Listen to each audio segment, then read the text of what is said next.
Can't beat us, join us, please bring your coinage. We sing 3-pointers, money shots, all net, all vets. Bums we not, jet skiing in them sunny spots. With women edible like gummy drops. Dummy stop, dummy stop. No weapon form can intercept the storm. Once my intellect is on, I'm projecting on magnetic fields and interact with blacks with athletic bills. I'm all about growth and development like residents of Ebbets Fields. Not to choose between woo and chew. We wanna line them colors up like a Rubik's Cube and fade to black, yeah, the truest hue. When you say the black man is God, who you alluded to? The usual, Clarence 13X, a worthy guess. The words expressed come from the word in flesh. Elijah M, the NOI versus Leviathan. Messiah sent from the heavenly branches. 7 P's from since G-Dub cut down the cherry tree. In the wilderness of North Mex, and we flossing death and forced aggression, or forced perception, forced protection, or forced confessions. It's all a lesson. The sorcerers from Corsica, killer tonics, sticks and drums like the Philharmonic Orchestra. You niggas still playing harmonicas from officers, fabric softener. Jive turkeys popping 5 perkies, playing with keys, the Scotch stores type. For that soft white, we could've caught life, just being forthright. First class on my 4th flight, popping out like Fortnite. Every night we lit like porch lights. The meek shall inherit the earth, oh yeah, they're scorched type. And these niggas, they some hoes in these streets. Me, I'm 10 toes in these streets. They lost their souls, niggas got holes in their feet. Shit, I'm just worried about the craft and how to perfect it. Not worried about the craft, yeah, that's out of perspectives. Focus on the chip like I'm Robert Kraft, and then how to protect it. It's the waves of the oceans. Get to the money, nigga, save your emotion. Descendant of the slaves in the graves in the oceans. Mastermind that the waves is in motions. These niggas, they addicted to the folly, addicted to that molly. Making me a movie, them sticks made of holly. I'm Dr. Manhattan, sitting on top of Manhattan. When I get all 5 rings, snap my fingers and pop up on satin. Dressed in all black, yeah, drop top the Phantom. Blast.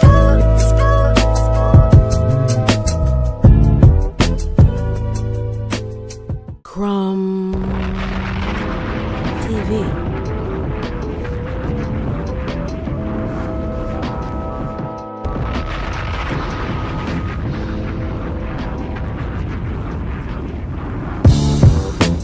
Can't beat us, join us, please bring your coinage. We sing 3-pointers, money shots, all net, all vets. Bums we not, jet skiing in them sunny spots. With women edible like gummy drops. Dummy stop, dummy stop. No weapon form can intercept the storm. Once my intellect is on, I'm projecting on magnetic fields and interact with blacks with athletic bills.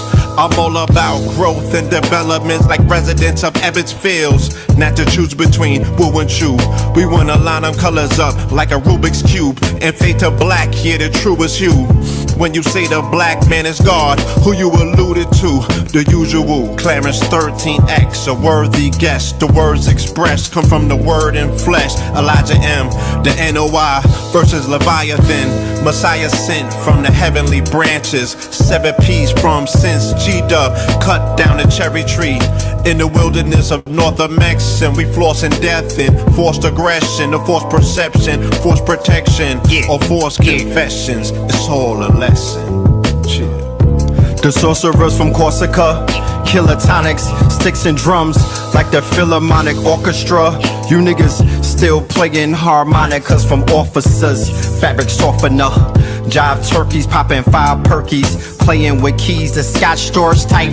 For that soft white, we could've caught life, just being forthright. First class on my 4th flight, popping out like Fortnite. Every night we lit like porch lights. The meek shall inherit the earth, oh yeah, they're scorched type. And these niggas, they some hoes in these streets. Me, I'm 10 toes in these streets. They lost their souls, niggas got holes in their feet. Shit, I'm just worried about the craft and how to perfect it. Not worried about the craft, yeah, that's out of perspectives. Focus on the chip like I'm Robert Kraft, and then how to protect it. It's the waves of the oceans. Get to the money, nigga, save your emotion. Descended of the slaves in the graves in the oceans. Mastermind that the waves is in motions. These niggas, they addicted to the folly, addicted to that molly. Making me a movie, them sticks made of holly. I'm Dr. Manhattan, sitting on top of Manhattan. When I get all 5 rings, snap my fingers and pop up on satin. Dressed in all black, yeah, drop top the Phantom best.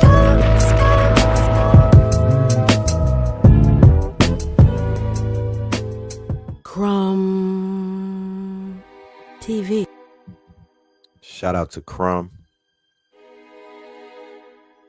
Peace to you and yours. Peace to you and yours. Peace to you and yours.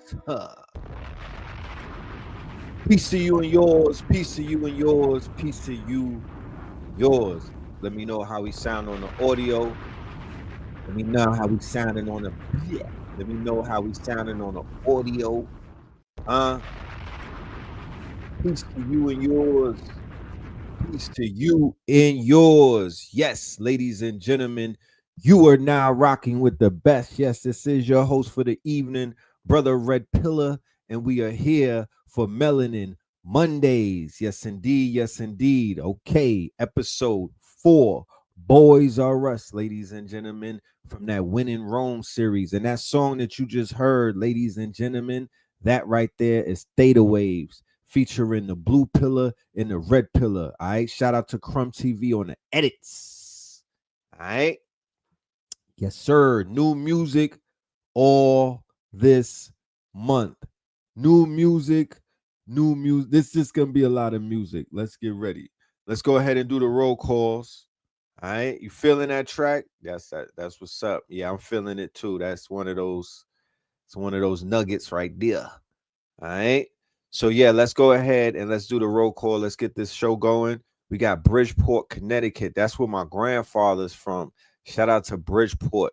All right. Shout out to the UK in the building. Okay. Shout out to San Jose in the building. All right. Jersey City's in the building. What up, Cafunia? Shout out to Brooklyn. Shout out to Nicholas. Shout out to the Nicholas. I'm gonna bring the flyer and put it up there. She got an event with Blue and everybody, so we gotta lock in.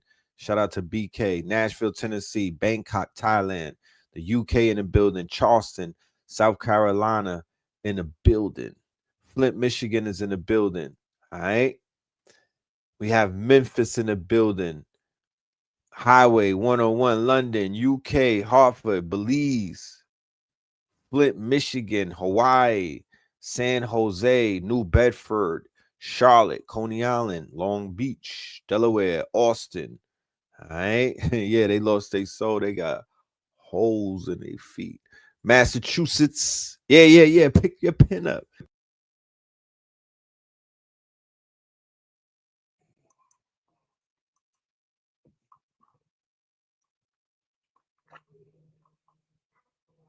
Can you hear me on the phone? Can you hear me?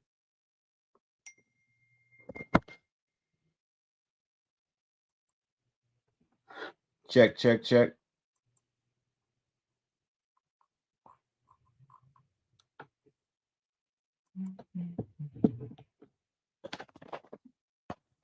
We got Hemet, Cali in the building. We got Gulfport, Mississippi in the building.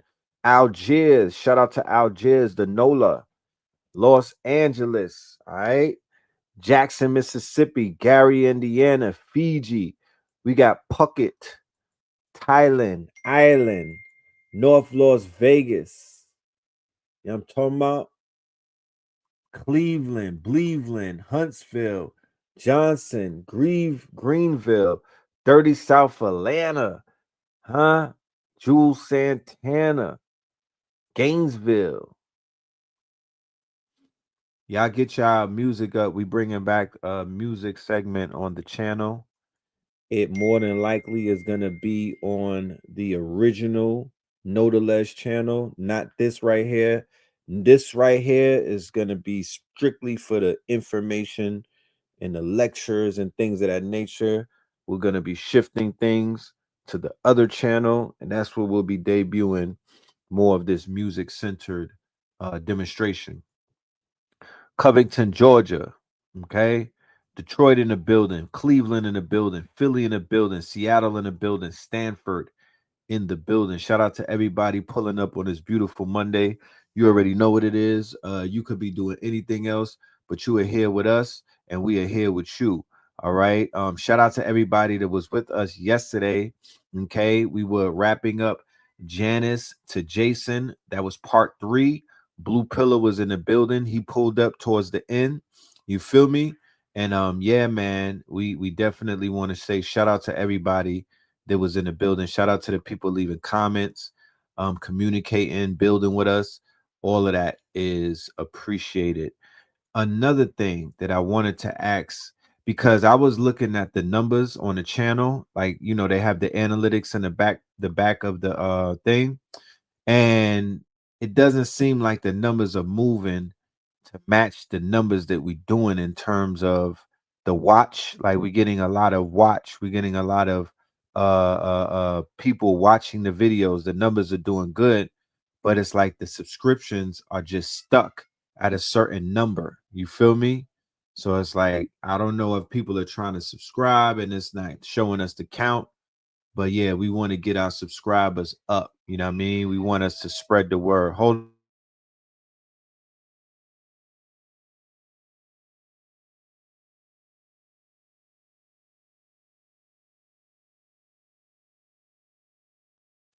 I hear creators, or I hear channels speak about them being stuck at certain numbers, right? I've heard it from a few platforms. So I don't like playing. I hate playing. I hate the victim. I hate pity parties. You feel me? I hate the pity parties, so I ain't about to do that. All I'm saying is if y'all are not subscribed, then go ahead and hit the subscribe. Okay. Share the videos like you would share a rumor. Um, Spread the videos like you would spread a cold. Make it go viral like you would a virus. Um, Tell a friend to tell a friend. I love word of mouth marketing. I think that's still the original way to get things around. I mean, we do all the other forms of it, but there's nothing beats word of mouth. You feel me? Nothing beats word of mouth. So the responsibility, not the responsibility, the task, you feel me, would be on the shoulders of the soldiers. You know what I mean? Those of y'all that are in the ranks, keep in mind, we are in an information war.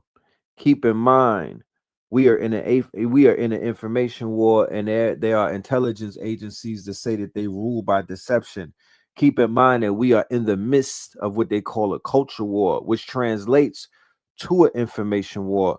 Ladies and gentlemen, we might not even realize how dangerous our word or our presence or just our quote unquote demonstration may be to the overall scheme of things, based off of the fact that we know that this war is about keeping people completely ignorant and stuck in a narrative that they don't own, that they have not created, that Anthropic, Gemini, and Claude, you know what I mean, and Open AI, they've helped the government to figure out all of the possibilities, all of the possible moves that somebody would make on a chessboard and whatnot. So they've already used Palantir to predict how people are going to move so they could checkmate them. We got to be very mindful as to where we are right now in these world events or just in time period. Shit is different a little bit, you know? Um, but yeah, yeah. I don't even want to hold y'all long. Let's get into it. We're gonna be here for a while. We got some sponsors and whatnot. We're gonna play some music. We got some music to queue up and everything. But yeah, let's go into the show. Let's get the show going. We don't gotta waste no time. Boys R Us Part 4. It's a double entendre, ladies and gentlemen. Boys R Us Part 4. It's somewhat of a double entendre because, you know, it's playing on Toys R Us, which is Jeffrey the Giraffe, right? It's also playing on Boys R Us, the fact that these people are into these boys and whatnot. You feel me? And it's also playing on Boys R Us because, as you can see, everybody is taking care of their boys,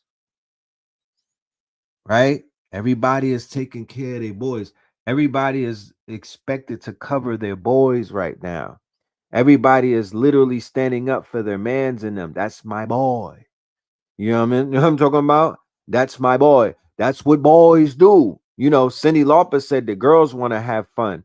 These weird recessives just saying boys want to have fun. These are Greco-Romans, ladies and gentlemen. Make no mistake about it. Even if not in their nationality, even if it ain't in their blood and whatnot. You feel me? They are what is known as the conversos. They converted to Greco-Roman. A nigga who plays Greek is on the ledge. And if he knows the ledge, he could balance it out real good. You're good. You don't got nothing to worry about. A Greek living in Rome, you're good, fam. Yeah, you have nothing to worry about. Carry on. But if you slip off that ledge, oh my goodness. Whew, Jesus or Jesuits. Jesus or Jesuits. It's over, Hova. You feel me? That's that scene in the sunken place where sun was falling in slow motion down the abyss. You know what I'm talking about? Going to November, in the middle of December, knocking on the doors of a mentor. Let me in. Niggas is knocking on them doors. So, in the middle of a mentor, in the middle of the winter, yes, the season of death. Yeah, my nigga, winter is here. And you are seeing the White Walkers, you are seeing the Ice King, you are seeing ice, you are seeing the ice wall, you're seeing it, you're witnessing all of it. You're bearing witness to all of it. Okay. And this is not a standalone incident. This is not a standalone incident. None of this did not come out of seventh heaven like the third eye atlas, my niggas. This been here. You feel me? This has been here. This has always been here. This is not something new. It's just that people are acting what? Brand new, huh? Fake nigga outrage, huh? Niggas acting like they didn't know what was happening, huh? Uh, Ostriches in the mother with their heads in the sand, willfully ignorant, cognitive dissonance, gaslighting. Niggas are scared, so they don't want to look, don't want to say nothing. You know, make it all go away type shit. Yeah, that's what's happening with your people. You feel me? On a large front, that is. Not everyone, of course, but on a very large front, what we would call the 85ers had turned into the 95ers. Okay? The 85ers have now turned into the 95ers. It's about 5% left. Them numbers have shriveled up, my niggas. The head count that they did in the 70s. I'm sorry to tell you, it's not the same. The 85ers has bumped up to the 95ers. So, Boys R Us. The way that these people stick together, the way that these people are quote unquote spinning the public and whatnot, the way these people are literally gaslighting and carrying on and talking about the stock market is doing its numbers and whatnot. The way that these people are like, yo, carry on, my nigga. There's nothing to see here. It's nothing to see here. Ha. Right?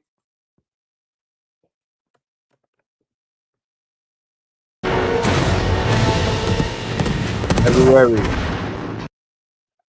It's Saturday, not Sunday. Saturday, the 28th, ladies and gentlemen. Saturday, the 28th. We will be in the building, Zoom only, of course, for our Patreons and all our supporters. Everybody that sent those cash apps, you will be getting sent a reminder to send me your email so you could get your tickets and whatnot. Shout out to everybody that definitely pulled up and took advantage of that opportunity. We are going to extend that opportunity for 48 hours. So you have another 24 hours to go ahead and get your tickets for Win in Rome. And that is the Fire Horse on the Edge of the Apocalypse. And we're going to do it when we're in the Fire Horse season. The Fire Horse is just coming in real quick. Ramadan is coming in. A bunch of things are coming in. So we're going to do this demonstration in the window of that. And there's a book release that is going to happen as well right around the time of that. You know what I mean? Right around the time of the 28th. If not the 28th, a day or two after it during the March of the Wooden Soldiers or the March of the Ides, right? So we're cooking up a demonstration. We're cooking up a demonstration. Don't want to let the cat out of the bag. Don't want to let the cat out of the bag. Why the N word? Never ignorant, getting goals accomplished. Talk black to me. We don't want to. I don't want to let So we're cooking something up, but I'm not going to reveal exactly what is being cooked up. But it's a full meal. As you can see, the information leading up to it is I'm giving lecture after lecture after lecture after lecture. These are mini lectures, my nigga. Even Gemini told me that.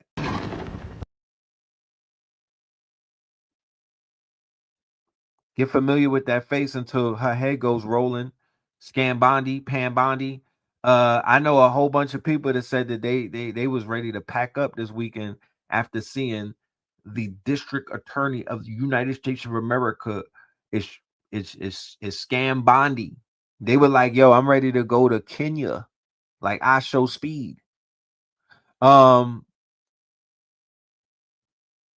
another white woman entertainment, this would be and this would be like Roman Reigns and Pam Bondi is the villain. She's like Erica Kirk's tag team partner if Nicki Minaj doesn't show up. And then there's like an explosion, some pyrotechnics to go off, and then Marjorie Taylor Greene comes out with Hulk Hogan, nigga. Yeah, WWE, white women entertainment. But Marjorie has some things to say about her op. Her op is Donald Trump. That fight to release the Epstein files came directly from President Trump. And I know a lot of people have a hard time with that, but that is the truth. He fought the hardest to stop these files from being released. There you have it, right? She's letting the cat out the bag. Now, this email, these emails that he is sending to Steve Bannon is very important and is something, like I said, that the internet sleuths and the quote unquote investigators who are all over this shit and will not let up. They're not, one thing I could say beyond a reasonable doubt, one thing that I could go to sleep with comfortably at night is that there's a group of people, it's not just white people either. There's a group of investigators, sleuths, right? Who are going to crack multiple cases. They might as well pull up in the Scooby-Doo van. We got the new goddamn, what were their names on Scooby-Doo? Was it Wilma? You know, a lot of women like role playing those girls from Scooby-Doo, right? So y'all gonna have to role play them a little bit more. We're gonna have a whole cosplay, a goddamn Jacob Javits Center full of people doing this, getting on a Scooby-Doo. Yeah, Wendy Webb, Thelma, my nigga. Yeah. Wendy Webb looked just like one of them. Wilma and Daphne in the mystery van smoking that good because they are, is transforming. I'm seeing it morph from true crime into true detective work, and then also true coding. They're vibe coding and they're flow coding, and they're actually creating tools. They got Claude agents on the job. These boys are knocking shit out in the quote unquote digital realm. It's so they got a bunch of GitHubs for investigating and researching right now. You know, war, it's been said, is efficient because it accelerates technology, and society or civilization is primarily all about efficiency. They lied to you about everything else. Nothing else matters, especially in a capitalistic society. We're in a capitalistic society where the bottom line is the only thing that matters. Efficiency is the name of the day, right? Whatever is efficient is what they're going with. Henceforth, why AI is running the government right now. Henceforth, why AI has taken over. Henceforth, why the Pentagon is going to war with Anthropic, the same place that the head of its security just quit abruptly. What is going on, ladies and gentlemen? In OpenAI, Samuel Altman just bought Clawbot. Yeah, shit is heating up, fam. Shit is heating up. And it's all just depending on how you look at it, vantage point wise. It's like an episode out of G.I. Joe. It's feeling like a Saturday night, a Saturday cartoon in the 80s fantasy complex industry. It feels like a goddamn episode of G.I. Joe, the way they moving. Destro, Dr. Mindbender is the dude out of Harvard named Novak who created the algorithms that Facebook and all of them use. His version of game theory was how to control people through the social media. He's the one who turned Facebook and everything, which was a DARPA experiment funded by who? Peter Thiel, to the tune of what?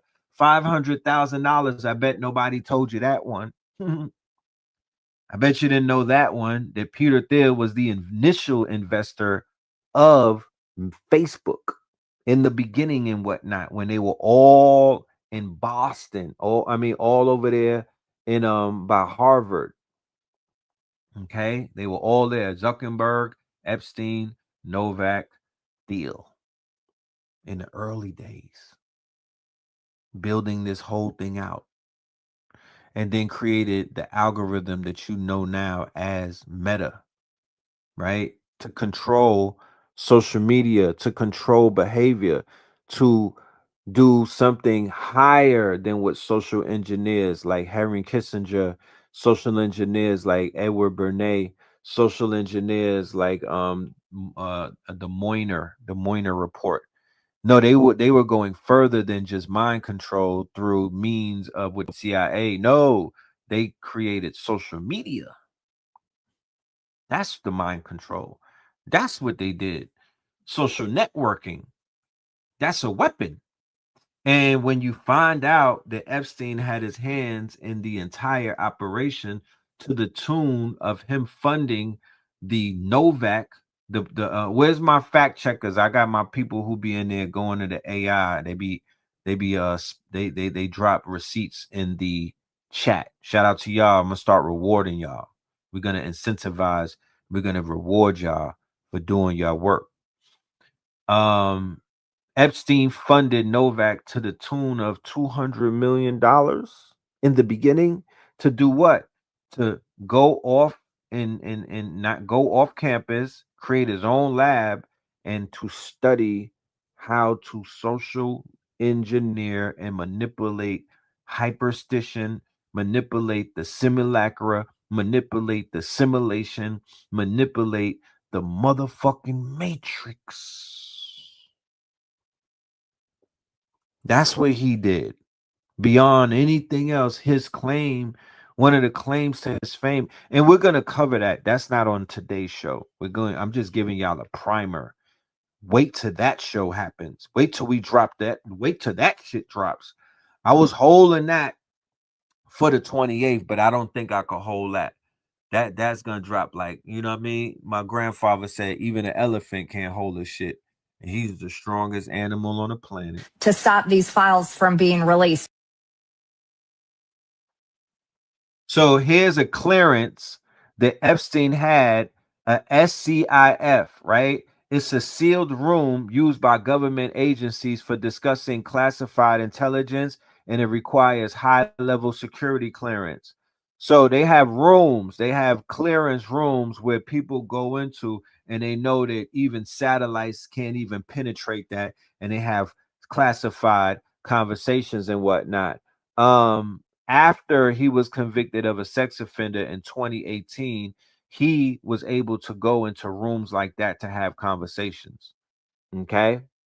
So his clearance, the level of clearance that he had, meaning that he was that type of operative, or the level of clearance that he had as an operative was crazy. Was crazy. So boys are us. They take care of each other. Check it out. So you just said that there are 6 names now that you've put out there. How did this come about? Thomas Massey and I went to Justice. We were reviewing the files. We found that there were 6 people who were indicted, and yet Justice was protecting them. And so we said to Justice, you got to release these names. They did. But think about this.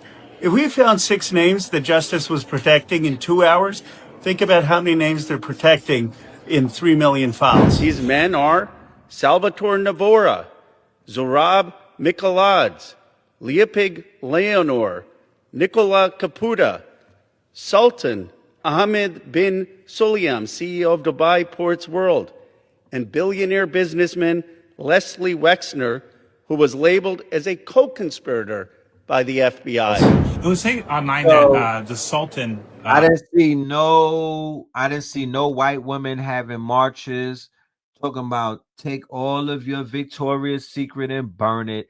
They were burning effigies of Ball and Obama and other shit and Trump over there in Iran.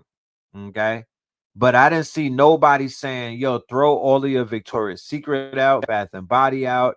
I didn't see them say, oh, destroy Abercrombie and Fitch stuff. We're going to burn that like they were burning LeBron's jersey and shit. None of that happened. I'm just putting that on the record and whatnot. And that's Wexler. That's the head dude in charge of this shit.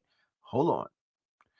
And the fact that they're not even talking about going to get these people, and the fact that nobody is talking about that they're putting out lawsuits because they're like, my name wasn't in them files. Y'all lying on me. My lawyer is going to hear. You're going to hear from my lawyer.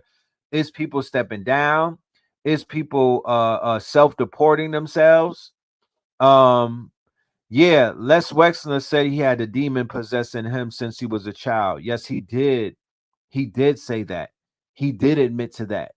He admitted to that, and he wasn't even underneath what they call, he wasn't even underneath oath. You know what I'm talking about? He wasn't even under oath, and he let that shit out. So just imagine. He was like, yeah, he's possessed by a jinn. Okay. This is the big kahuna in Ohio. If you in Ohio, then you know all about Mr. Les. You know all about Leslie, my nigga. You know all about Leslie, especially if you're in Columbus, Ohio, where the Knights of Columbus happen to be. Okay. L Brand, my niggas, L Brand. We used to boost from all of their stores. Now I know why. We used to boost from all of their stores with the Lizzie bag. Fill them up. Zip them up. Right? We were getting cotton reparations from Limited. We was cleaning out the Victoria's Secret with the Lizzie bag. We were doing his business dirty in the 90s, bro. We must have knew something. Don't even talk about Abercrombie and Fitch. Buy a half price sweater new. Nigga. Yeah, so people need to hit them in the pocket. People need to hit them in the. They moving too slow for my take. No, we wasn't in Columbus. We was hitting them every store, every mall. They was in all the malls. Their warehouses is in the Columbus. So the creator of The Simpsons is mentioned in the documents. So now this whole, thank you, my good brother.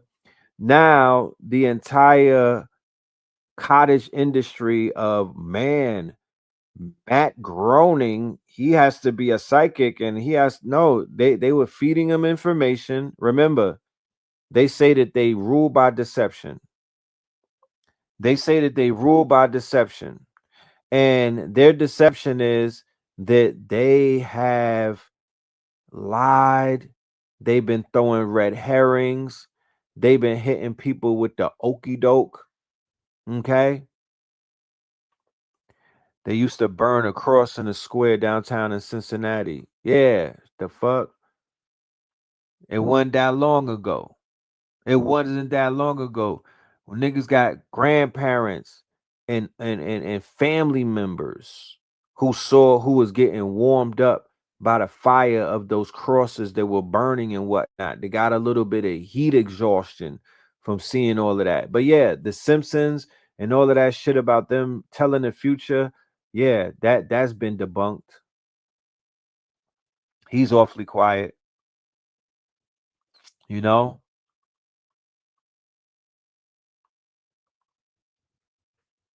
And I've said it before.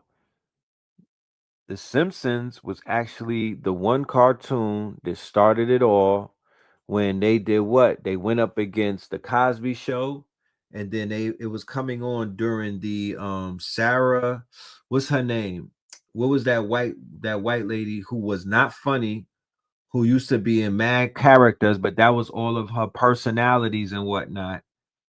The Simpsons would come on before the commercial came on. Tracy Ullman Show, right? The Tracy Ullman Show. And Tracy Ullman was one of the first quote unquote shows where they were promoting degeneracy and shamelessness during this new generation that I'm speaking about. Because, prior to that, you had like Archie Bunker and shit like that. But when they started coming up with these Fox 5 TV shows where they were celebrating trailer trash behavior, they were celebrating dysfunction, then later on it morphed into what? Motherfucking the worst show ever, Jerry Springer. When we speak about programming, yes, Roseanne was a part of that. Benny Hill was our parents' generation. So Benny Hill was given our parents' generation, especially people in the islands and whatnot. It was promoting all of them was PDFs. A lot of them was PDF files. You feel me? That's that whole Jimmy Savile and everything. Roseanne is a part of the dysfunction. Anything that wasn't on the frequency of what Cosby was doing was going against our energy. That was all of that. Everything that was opposite of that, you could consider that to be the protagonist. You could consider that to be missiles being thrown by the small hats. You could consider that to be them trying to demoralize, dehumanize, basically mudsling at us. That's what they were doing.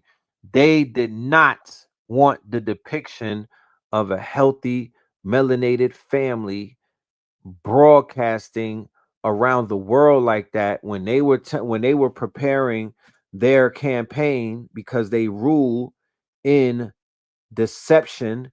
Their campaign around the world, the deception was that we were savage, right? And then we were directly connected to the Root series, Kuta Kinte.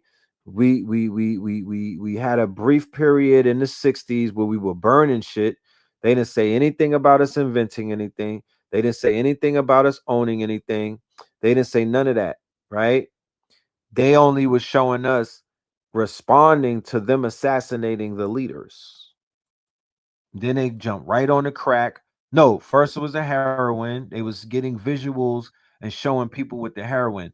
Then they was showing us in Vietnam and all of that. Pimps. They showed the pimps. They showed the hustlers. They showed the gangbangers. They showed the Bronx burning. Niggas looking like the warriors and whatnot. Streets of New York. All of that debate. Yeah, that's what they were beaming. And then this nigga comes with the Coogee sweater. He's playing jazz. He got a family. He don't got, you know what I mean? He's diagnosing people with problems. There's a lawyer and a doctor living in a house with black children. Yeah, that was they had to counter that. So all the way up to Shameless. all the way up to Shameless, and then after that. So all of those cartoons that bend into where they are doing what? They're lessening the blow by giving you, they're the version of Howard Stern in a cartoon. It's like shock jock. They're shock jocking the people, shocking awe through them revealing real shit, but through the cartoons to where you be like, yo, they eating kids. That's crazy. But god damn it, it's in Technicolor, Hanna Banana, or whatever it is called. So Benny Hill, yeah, I remember going to the Caribbean. Benny Hill had the Caribbean in a headlock. But Benny Hill was promoting men in the islands to get drunk and run around and be degenerates. That's what Benny Hill was on, you know? And all of that poor right trash shit, the Al Bundys and all of that, they directly went against our people with that Al Bundy stuff. So now the children who we grew up laughing at it, but our children grew up thinking Jerry Springer was real life, and people drifted into that world willingly. It was like a program. This nigga used to be a mayor. There's no reason for him to be putting on those shows like that. And those shows were heavily scripted, and they were like programming. Yeah, Benny Hill used to be on at night, late night. Benny Hill was considered to be adult television. Adult television came on late at night. That was the version of adult television. If some shit was on at 12 o'clock on your television, yeah, man, that was adult television. You know? Roots not even a real story. Yes. Unbeknownst to anybody in the audience, Alex Haley got sued in court and lost. A European man wrote a book called The African, and it was false. It was a fiction. Alex he gave a copy to Alex Haley. Alex Haley popped out with the Roots a year later and tried to run with his cloth. You know what I'm talking about? At least we was running with the enemy's cloth. He's running with some cloth that he did not. He was plagiarizing. So he got cooked in court and whatnot. Had to admit the whole entire thing was a lie, and he was CIA, by the way. Okay, so history, a lot of that history has to be retold in a better lens. We got the technology now. Time to do it. Frequency inversion. It takes the solar frequency and associates it with stupidity. Homer, Marge, Bart, right? So stupidity, anxiety, and rebellion. All of those shows were continuums of one another. You could string them all together. They were all dealing with unraveling our values, unraveling certain people's morals. They were auto suggestions and whatnot for people to have weird proclivities and be attracted to weird proclivities. The relationship between England, the Caribbean, and television. We have to have that conversation one day. The television was God in certain places. The television was God before the phones, before the iPhone. I'm talking like the baby boomer generation, and we covered that the other day. The television was God on the islands. Yeah, Different World was a successful spinoff, and then Living Single and whatnot. You feel me? But the minute you see buffoonery, the minute you see people start step and fetch it type shit, that's when it went bad. That's when it went off the rails. That's when it was compromised. I hate to say it, but the Jamie Foxx show, when you watch it, when you go back and watch it, my G. Yeah, remember Carol Burnett? Benny Hill was on PBS. I know the irony, right? Richard Bay, before Jerry Springer, Richard Bay, Richard what was his name? Another one. Richard Bey was a gangster.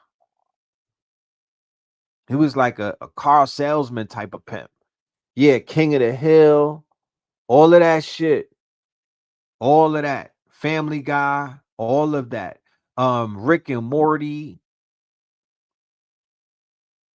They was anything Seth Rogen drew. Anything that Seth Rogen is behind, and that's all of the niggas named Seth. Any nigga named Seth. Yeah, Morton Downey. So you remember you had Geraldo, you had Morton Downey, and you had Richard Bey. Somebody needs to do a whole show on that. Them three was the progenitors of some different type of, and they had to break it open in a sense. We talking daytime. They was cracking eggs. If you play hooky, you got to see these things. Okay. Yeah, Seth, any niggas named Seth is a red light for me.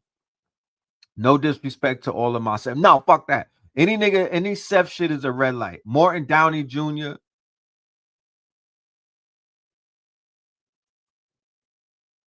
And then you had on the balance side, Ricky Lake, Sarah Jesse Raphael, who used to have her cleavage out.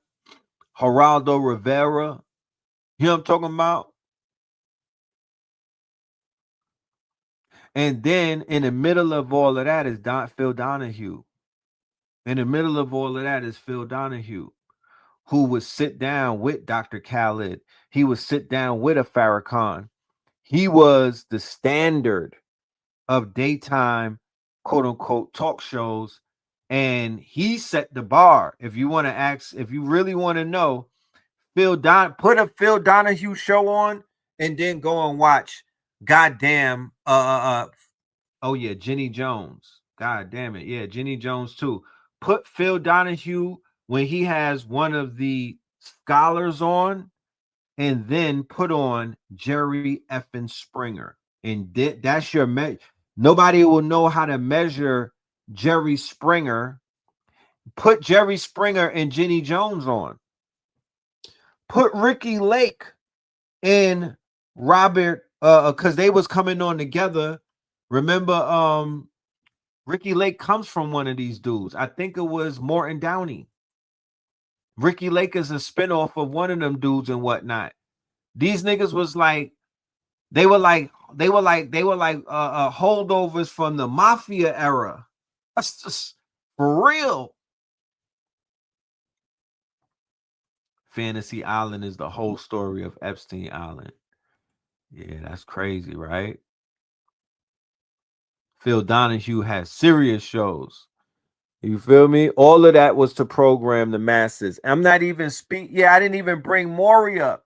And then you got Montel, who's a Navy info warfare officer. What are we speaking about? Yes. What are we talking about? There was a dude who came on Jenny Jones, and I think he was a alternative lifestyle. And he told one of his peoples on the show, they invited a dude on the show. He was like, yo, I like you. He got murked. Right? He got murked. Do you know how many people got murked from goddamn Jerry Springer? I seen a list one day. The shit was like a phone book. And it wasn't they got murked because of the show. No, they just got murked in life. Because they were like from Craigslist and Backstreet or Backspace and shit. These were not even these were like, this was like D celebrities and shit. They would have one tippy toe into Jerry Springer and another tippy toe into San Fernando Valley, where they was making skin flicks. You know? Yeah, Phil Donahue had Farrakhan on. And that was they did the countdown after that. His time was they was counting them down. Yo, word from our sponsors. We'll be right back. We gotta get a word from our sponsors. All right, we are coming on the 50. We are 50 minutes in. All right, word from our sponsors. We'll be right back.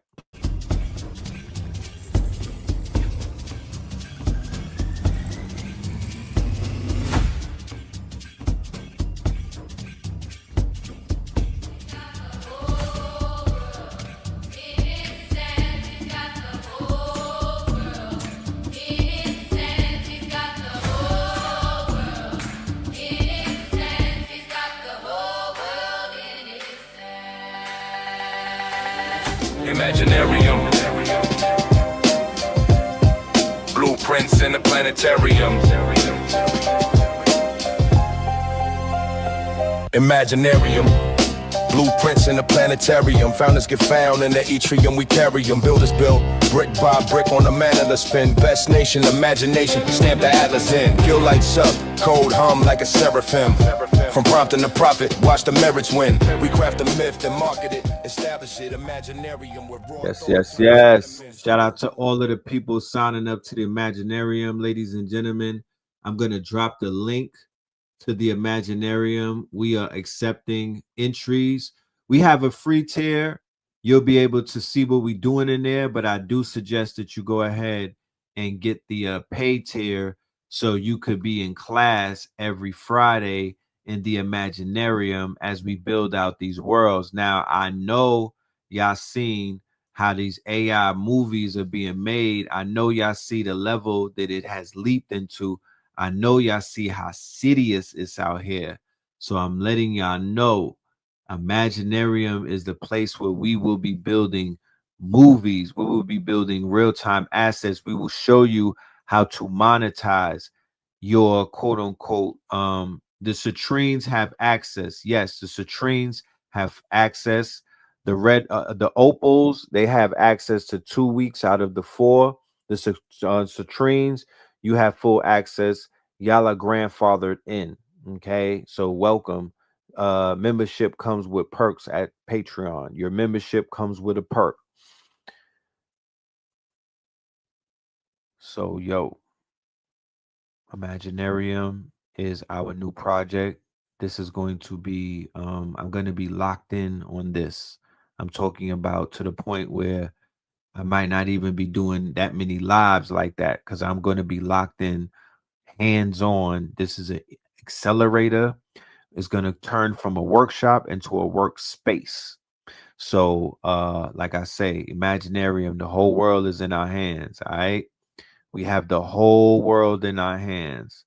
So yes, let's take full advantage of that. Okay. A $20+ ticket last night. Yes, that's when we put this up. We put we was telling people to hit the Cash App and you'll be able 20 and up. 20 and up. And you give us your email and we'll basically you'll get a ticket to the 28th When in Rome lecture. Okay. The February 28th When in Rome masterclass / lecture featuring the twin pillars. And who knows? Maybe a special guest. Maybe one of our digital clones will show up. You never know. But it's going to be a movie. You know what I mean? And I want y'all to be in the building.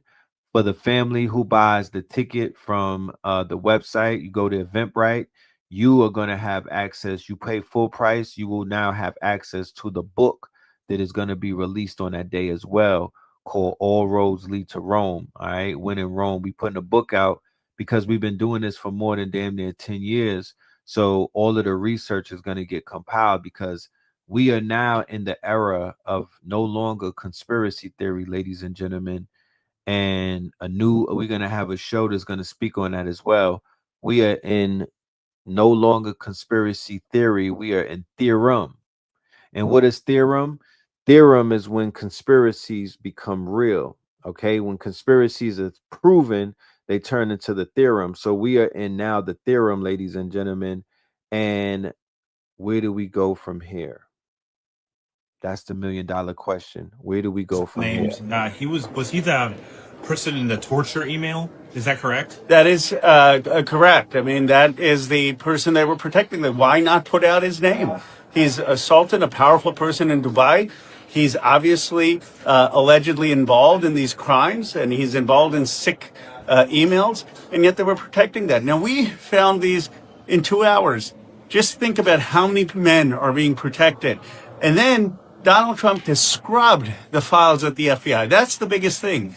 He scrubbed the files at the FBI before he sent them to justice. They're protecting rich and powerful people. They're protecting the Epstein class who thinks they're above the law. And what's the next steps then? Are you going back to see the files again? Like what is, lay out the rest of the week for us. We are pushing justice to release this. We're going to write a letter to the FBI that they're in violation of the law. We're thinking of legal action. We're going to be exposing more men that they're protecting.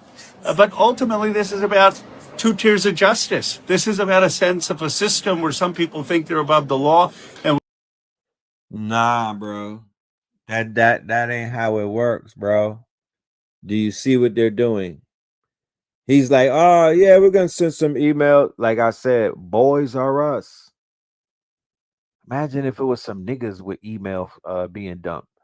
Boys are us. Right? They're taking care of one another. These are considered bad actors, right? This is the theater, ladies and gentlemen. This is all theater. This is a part of what they call the acceleration. This is all a part of Project 2025. I could show you where all of this is planned. They are crashing it on purpose. So don't feel like you're receiving any justice by hearing this man get on the camera and act like he's dropping names. That's not why I'm showing you this. That is not why I'm showing you this. Please do not get it confused. This is about narrative. The narrative is that they are crashing the system before your very own eyes. It's actually a movement called the acceleration. They are accelerating, and Donald Trump is the biggest accelerationist out of that movement. This is the dark enlightenment. This is the cathedral. This is all Curtis Yarvin's work. Okay, they are following a plan. Central casting, exactly. Do not be fooled by what's taking place. Do not be fooled. Oh, we're getting justice and Babylon is gonna fall and it's gonna go back to the righteous. No, nigga, that's not what you're seeing. That's not what's happening. That is not what's happening. Okay. They putting people with clear skin through the same type of traumas that they're putting everybody else to. They don't care anymore. And it never did. But they're making their move. we've got to fight for accountability. So I updated the Epstein file AI reviewer with the people and topics that y'all were asking for. We're going over these for today because they were the most interesting. I know Trump, we already mentioned earlier, he was a 9 out of 10 on the first one, but I updated it and ran it again, and it found some new stuff and bumped him up to a 10. And after reading it, I totally agree. The first one is from Dan and Jenny Enterprise. They also show up in the beef jerky stuff later, which is part of why I'm covering them. But Epstein said Dan must have a pretty 22-year-old as a commission for him. And then also there was a hostess spa that he was asking for. He said he was happy to pay her salary as long as she doesn't find out he needed a job for her. And then they immediately got on a call. So definitely involved in some stuff with them. Next up is Israel and Mossad. If you don't know what Mossad is, it's just like the CIA, but for Israel. The top document, according to the AI, pretty much nails it. It's an FBI unclassified document. And right here it says Epstein was close to the former prime minister of Israel, Ehud Barak, and was trained as a spy under him. So yeah, FBI document right there makes it as clear as it can be. Next up is beef jerky. I think the AI rated this lower than it should have because it's like, it doesn't really understand how people normally talk about things. Like it needs something concrete to latch onto. But this person said a dog ate their beef jerky and they needed 6 to 8 ounces to send to a lab. Like, I don't know why you send beef jerky to a lab. And then second, Jenny Enterprise, her earlier, who's going to help with the 22-year-old. She said, miss you. You still eating beef jerky for breakfast, lunch, and dinner. Again, just weird. Nothing super concrete, but just off. And finally, Trump. So yeah, as I mentioned, it bumped him up to 10 out of 10. After V1, he was only a 9. But it found these two files, which are a duplicate of the same one. I can't scroll to show what it says on the second page because this is Instagram, but more or less a victim was lured by Trump and Epstein, and Trump was the first one to take her, and Epstein was really upset about that. So then he took her and did more stuff with her, and then they both did stuff, and she resisted, and they beat her. And this was the summer after her 7th grade. So yeah. Definitely warrants a 10 out of 10, and definitely agree with Trump being bumped up to a 10 out of 10. Again, I think it is really important for as many people to read these files as possible. That's why I paid for this, to make it completely free for all of you to use. If you want to support that, a share button is by far the best way to do this. If 1 out of 10 of you share it, this will get in front of a lot of people, and hopefully a lot of people will read these files. I was supposed to go over how this works, but it's sunrise, so I'll be doing that tomorrow. I'll catch you then. Cheers. I don't agree with all that. I've been saying for years that the Call of Duty games are basically a U.S. government psyop. And every time I do, there's a bunch of dudes in my comments like, it's not that deep, bro. Just So this hits home for a lot of people, ladies and gentlemen. We've been saying this, and we brought out the series entitled iOS, right? Artificial intelligence as a weapon system. And we've also brought to light the rise of the streamers and talked about the lore behind these streamers who become world famous superstars and megastars and, you know, more famous than athletes and rappers and shit. And they started out playing games, and they have legions and legions and legions of kids just like them. So this world has been infiltrated, and over the years there have been controversies and scandals like Gamergate. You know, they had the whole thing with the AMC and whatnot, and based off of what's coming forward in these files, your boy, his hands have been very, very deep in this world. But when you think about it and when you look at it, you know, keep in mind, we're talking about people who sit down not with the workers, he sits down with the bosses, right? So he's being, if you sit down with Bill Gates, you're going to infiltrate, you're going to be able to infiltrate Xbox world, you're going to be able to infiltrate Microsoft world through the computer systems, through all of that. You're going to infiltrate the philanthropy world. Didn't the guy just die from one of these quote unquote from Call of Duty? Didn't his car just smack into a mountain that he never used to smack into? He did this stunt like 400 times, if I'm correct. But then once again, at this point, you don't know what to even trust. But yeah, he was on 4chan super heavy. But the 4chan to Call of Duty pipeline, the 4chan to gamer pipeline is like it's like a Dumbo. It's like a underground city type shit. The tunnel is fucking enormous.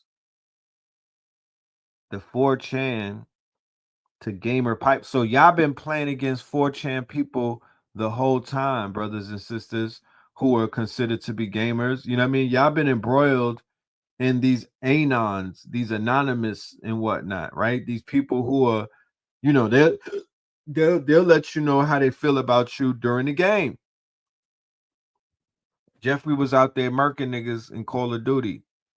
I know some people who said that they remember playing against Little Jeff, and he was a sniper.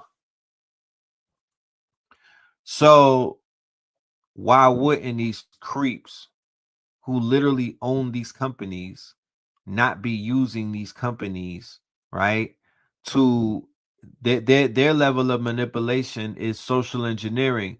They're not necessarily unaliving and kidnapping, and no, they're grooming and they're quote unquote surveying, right? Like they in their quote unquote grooming, and they're lining up a whole contingency of young, unsuspecting children, amongst many other things.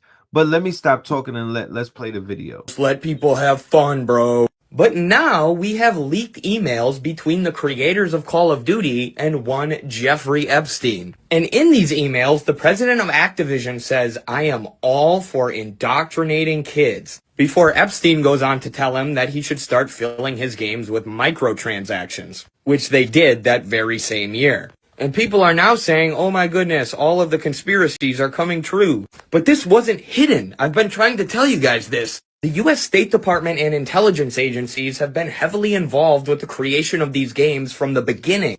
And that's because they are a very powerful tool for indoctrinating children, as their own president said himself. So when people push back, when the conversation is that Grand Theft Auto is the reason why car theft, why carjacking, when I was growing up, they were not carjacking people, family. Nobody was carjacking No one that wasn't seen as a viable, that was seen as wild goofy. There was a movie called New Jersey Drive. I even knew the kid that was playing the role, but nah.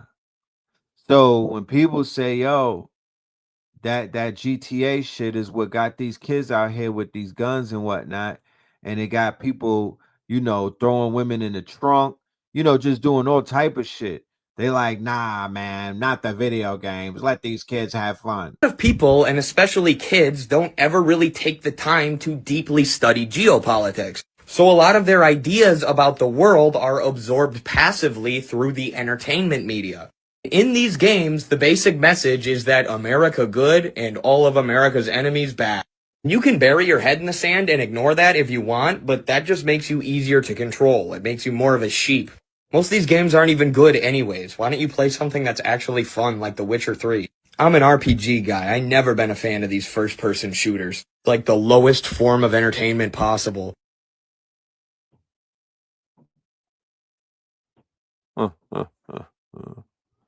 So more emails, right? It just depends on what day you wake up, and you could just randomly, you could randomly just pick an email, but my timeline is so crazy that they're reading them for me. You know what I'm saying? Like they're reading it for me. Like they got apps out right now, like I said earlier, where you literally, it's almost like Notebook LM. You could throw them in Notebook LM and just prompt them out. Like, yo, give me anything with Obama's name in it. Give me anything with Oprah's name in it. Give me anything with Bill Gates.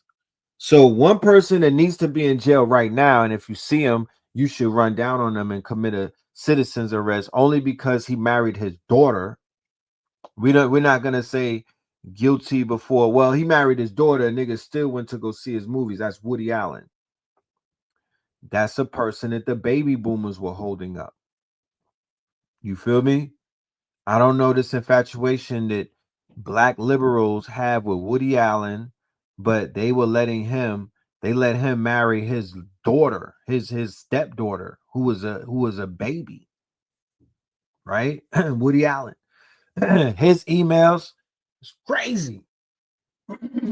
His emails, he should be right now.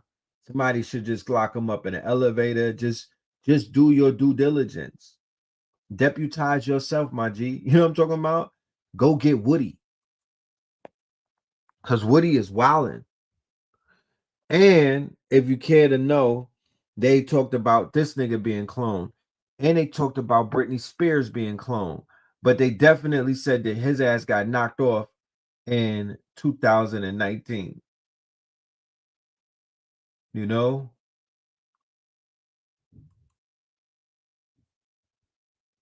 Which is a secret to no one.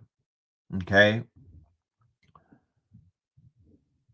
When we did an expose about the Ukraine and what the Ukraine really is about, for people who might not even know the true history of the Ukraine, and the fact that the majority of the people in Is It Real are descended from Ukrainians, right? That is their number one bloodline or nationality of those people over there speaking Yiddish and whatnot, Ukrainian, right? There's a lot of shit going on over there, and there's a lot of shit that's not known.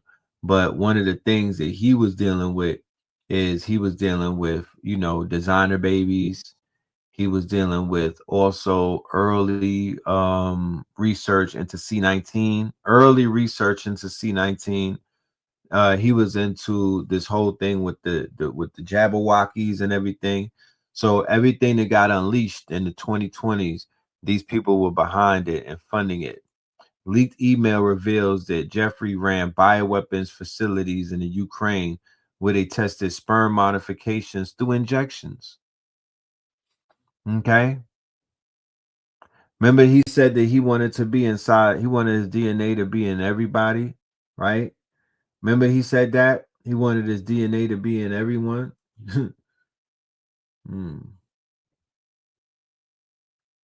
Laboratory tests confirm the speculation. Vaccinated sperm under a microscope show evidence of clumping, broken traits, and deformed heads. Some studies are showing over half of the sperm samples from vaccinated men display visible changes only weeks after the shot, with lower sperm counts, lower sperm motility, and altered morphology. Female fertility is also being affected, right? And you got Bill Gates still walking around talking about, oh, I didn't know, Jeffrey. What do you mean? Williams, Young Thug? Look, other updates. Here's an email from Brian Bishop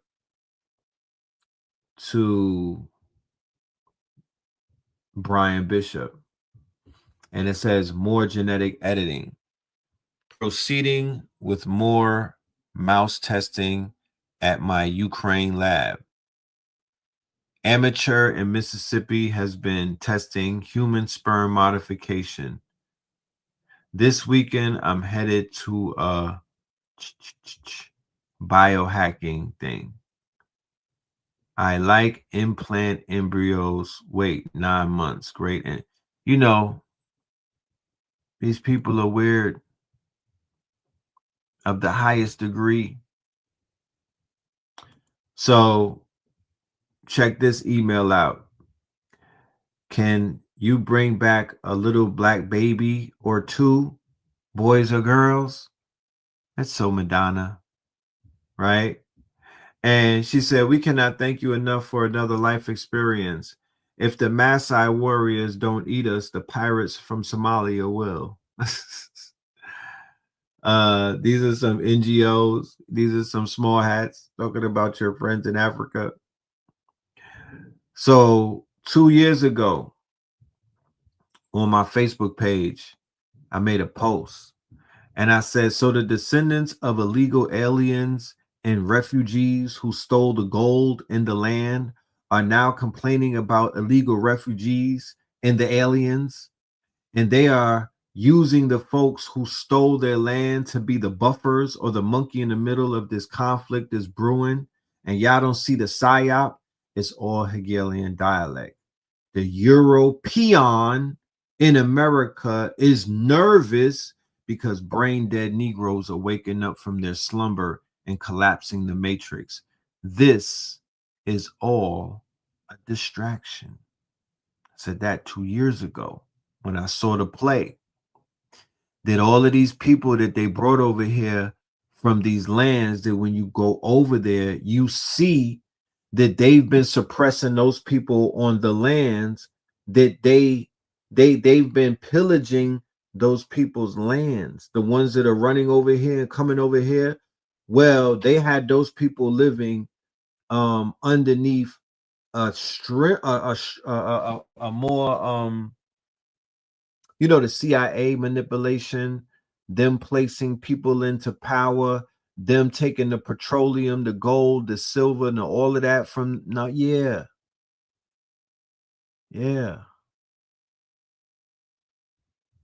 So they are out here playing with people and dangling doppelgangers, and it ain't even the same lady. That's not even that like Mike Myers, y'all. This looks like, look at this. Who is that in the tan jumper? That like Wayne's World. This is not Ghislaine. Who the fuck did they serve up? These some weird people, man. They mean that they playing in people's faces. They playing in people's faces. Hashtag not all white women, am I right? But it is always a white woman, isn't it? Isn't it? Pam Bondi is a perfect example as to why white women as a block cannot be trusted. Did you see her bending over backwards to literally protect men who have harmed women, children, other men who have killed people, allegedly? Did you not see that? That's why white women are not a trustworthy group, because the Pam Bondis, they walk among us. And she and I look fairly fucking similar from the jump. If you don't know me, I could be a Pam Bondi. Maybe I'm the Pam Bondi of my neighborhood, of my church, of my community. It's not all white women. It's never been all white women. There's always been white women standing with marginalized groups, standing in their womanhood rather than their whiteness. There's always been white women like that. However, there's a fucking massive group of white women who will consistently stand in their whiteness, center the men in their lives, do exactly what the good white woman in them tells them to do, which is bend over backwards until they get fucked over by these men, because that will happen, because being a good white woman is impossible. It's a mythical creature that doesn't exist, and it will ruin your life. I've written about it on my Substack. It comes out in like an hour. You should check it out. You want to know how deep slavery ran in America? Look at the industry built to protect all the profits. Insurance. Southern plantation owners didn't just enslave human beings, they insured them. And the companies that wrote those policies, most of them are still here today. We'll name them in a second.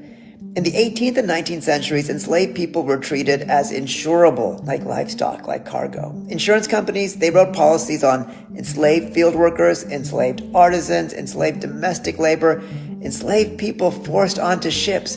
If an enslaved person died, was injured, or was killed trying to escape, the owner got paid. Human beings were part of these risk portfolios, and the biggest players, you ask? Lloyd's of London. Yeah, that Lloyd's of London. They insured slave ships, including human cargo, whether they were thrown overboard or not. They made money whether enslaved Africans lived or died or were murdered. New York Life.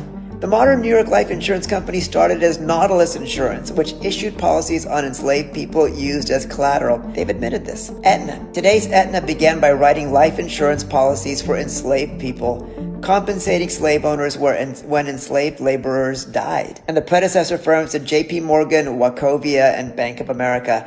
These antebellum banks insured enslaved labor and accepted slaves as insured collateral. Their successor corporations obviously dominate American finance today. Southern Mutual Insurance Company from Athens, Georgia. Their archives show that they had policies protecting plantation owners from financial losses when enslaved workers were injured, died, or were punished. Insurance didn't just touch slavery, it stabilized it. It protected slave owners from risk. It made slavery institutionally safe for investors. Where are they now? Well, they're some of the largest financial institutions on earth. Lloyd's of London, a global powerhouse. New York Life is the largest mutual life insurer in the U.S. Aetna, one of the biggest health insurance companies in America. And the banks built from slave collateral, they're still pillars of the global economy. The money never vanished. Things are getting bad in America. We may need to leave. You ain't seen shit yet. People like us used to hang black bodies and have picnics under them. Here's what they didn't tell you.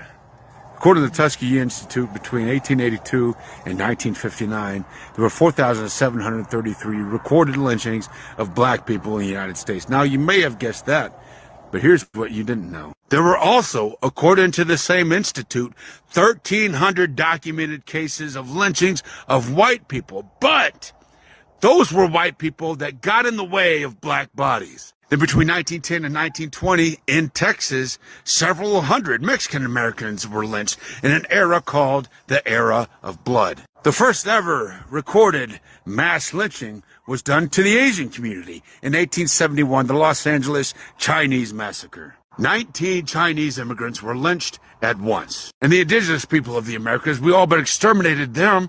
There's such a long history of racial violence that there's too much to put in one video. And the only times in American history where white people were the victims was when we got in the way. So I don't know about you, but I consider it a privilege that we are just now starting to get scared. See my guy? And this problem is that I have start having bodyguards because This is the spirit cooker. This is the one who was rolling with Jay-Z. This is Marina Abramovich. You know what I mean? She talking about she needs security and all of that. I had the opera Seven Deaths to Maria Callas in Carre Theater in Amsterdam, and I lived there for 30 years. I had to be bodyguard every single day to go to theater and back because there was announcement, the alarm that there will be people in the weapons in the theater. Yo, just take a look at her face, y'all. Look at Auntie.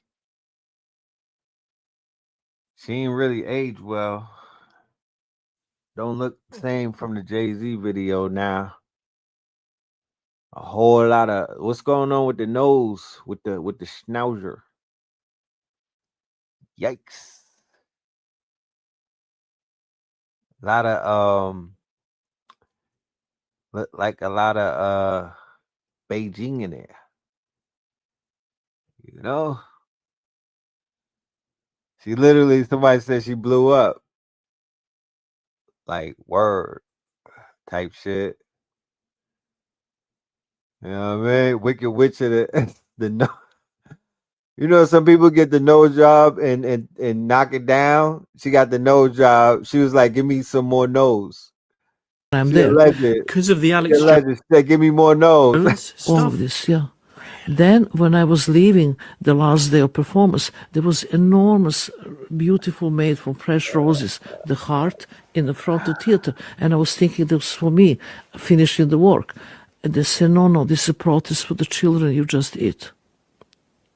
Honestly, it's not fun at all. And I am just horrified by this. But Yo, they always trying to play the victim.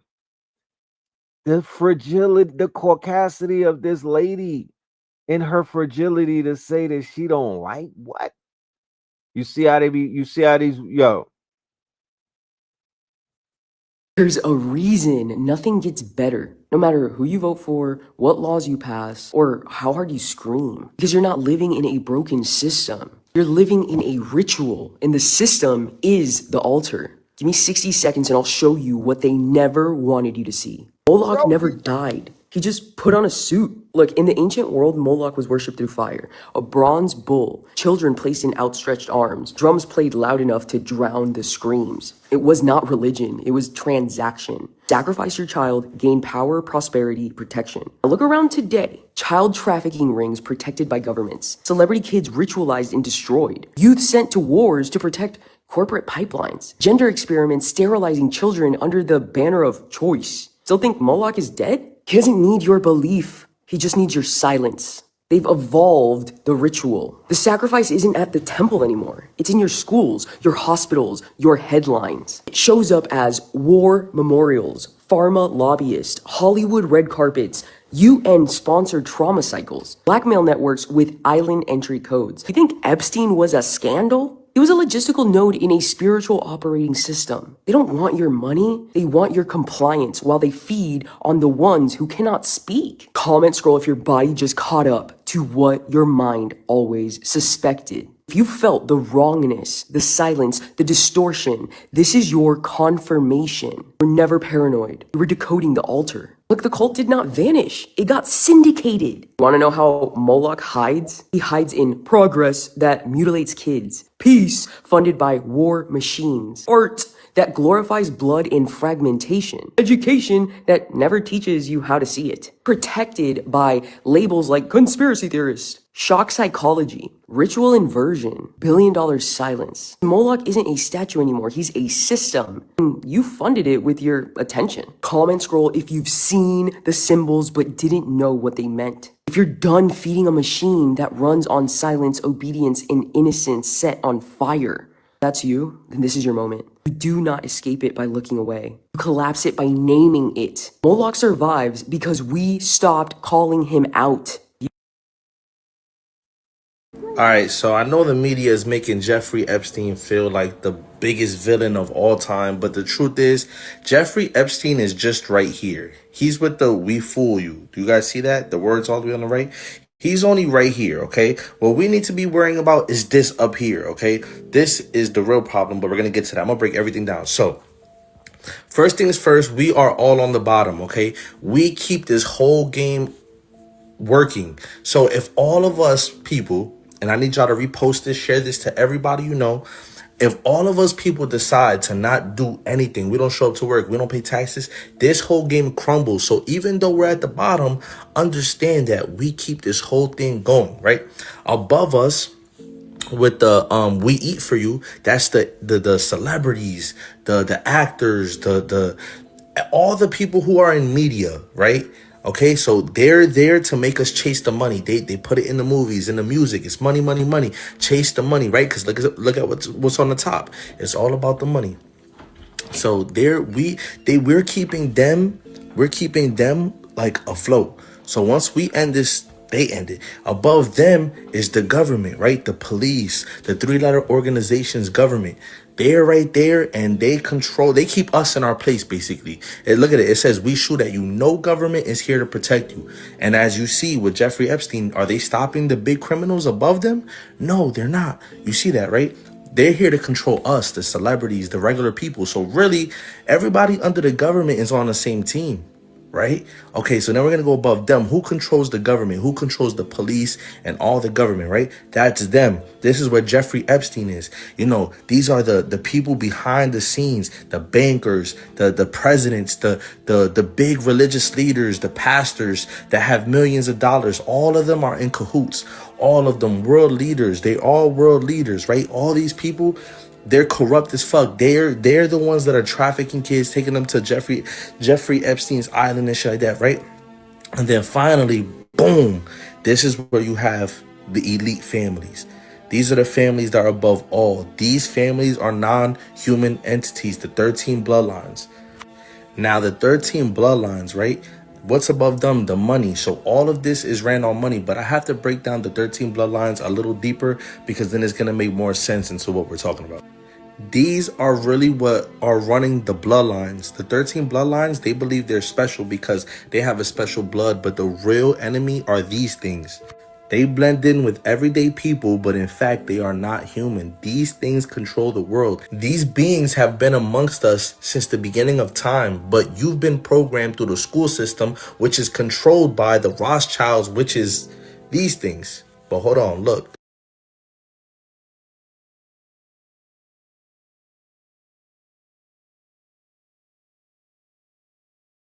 So come to find out, once again, they give you the villains, right? Whole time. School system, which is controlled by the Rothschilds, which is these things. But hold on, look. There was the Unabomber, okay? Real big in the news when we were coming up. He was one of the early drillers, okay? I would say go and look up the Unabomber. Ted Kaczynski, right? He was mailing that work. You know what I'm talking about? He was I believe he was living in a cabin somewhere. They had him in a cabin. He was really off grid. But the thing about Ted is Ted has some TED Talks. You know, Ted wasn't just one of these deranged Manchurian candidates. You could tell the difference, right? Ted had a TED Talk, and Ted was banging on AI. Ted was banging on what we see now with the 4 horsemen and whatnot. Yeah, Ted was on shit like that. You dig? Ted was against Ted was on his whatchamacallit. He was on his Sarah Connor. So fast forward, come to find out that he blew the hand off of one of the people that are on inside of the files and whatnot, who was discussing a lot of crazy shit that he was doing. So they're willing, you know, people are now bringing Unabomber back up and re-examining what he was saying, like what was his manifesto, what was his stance, what was his research.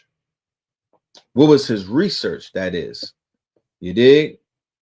So his manifesto, Industrial Society in the Future, is viewed by some conscious researchers as a high-level double entendre.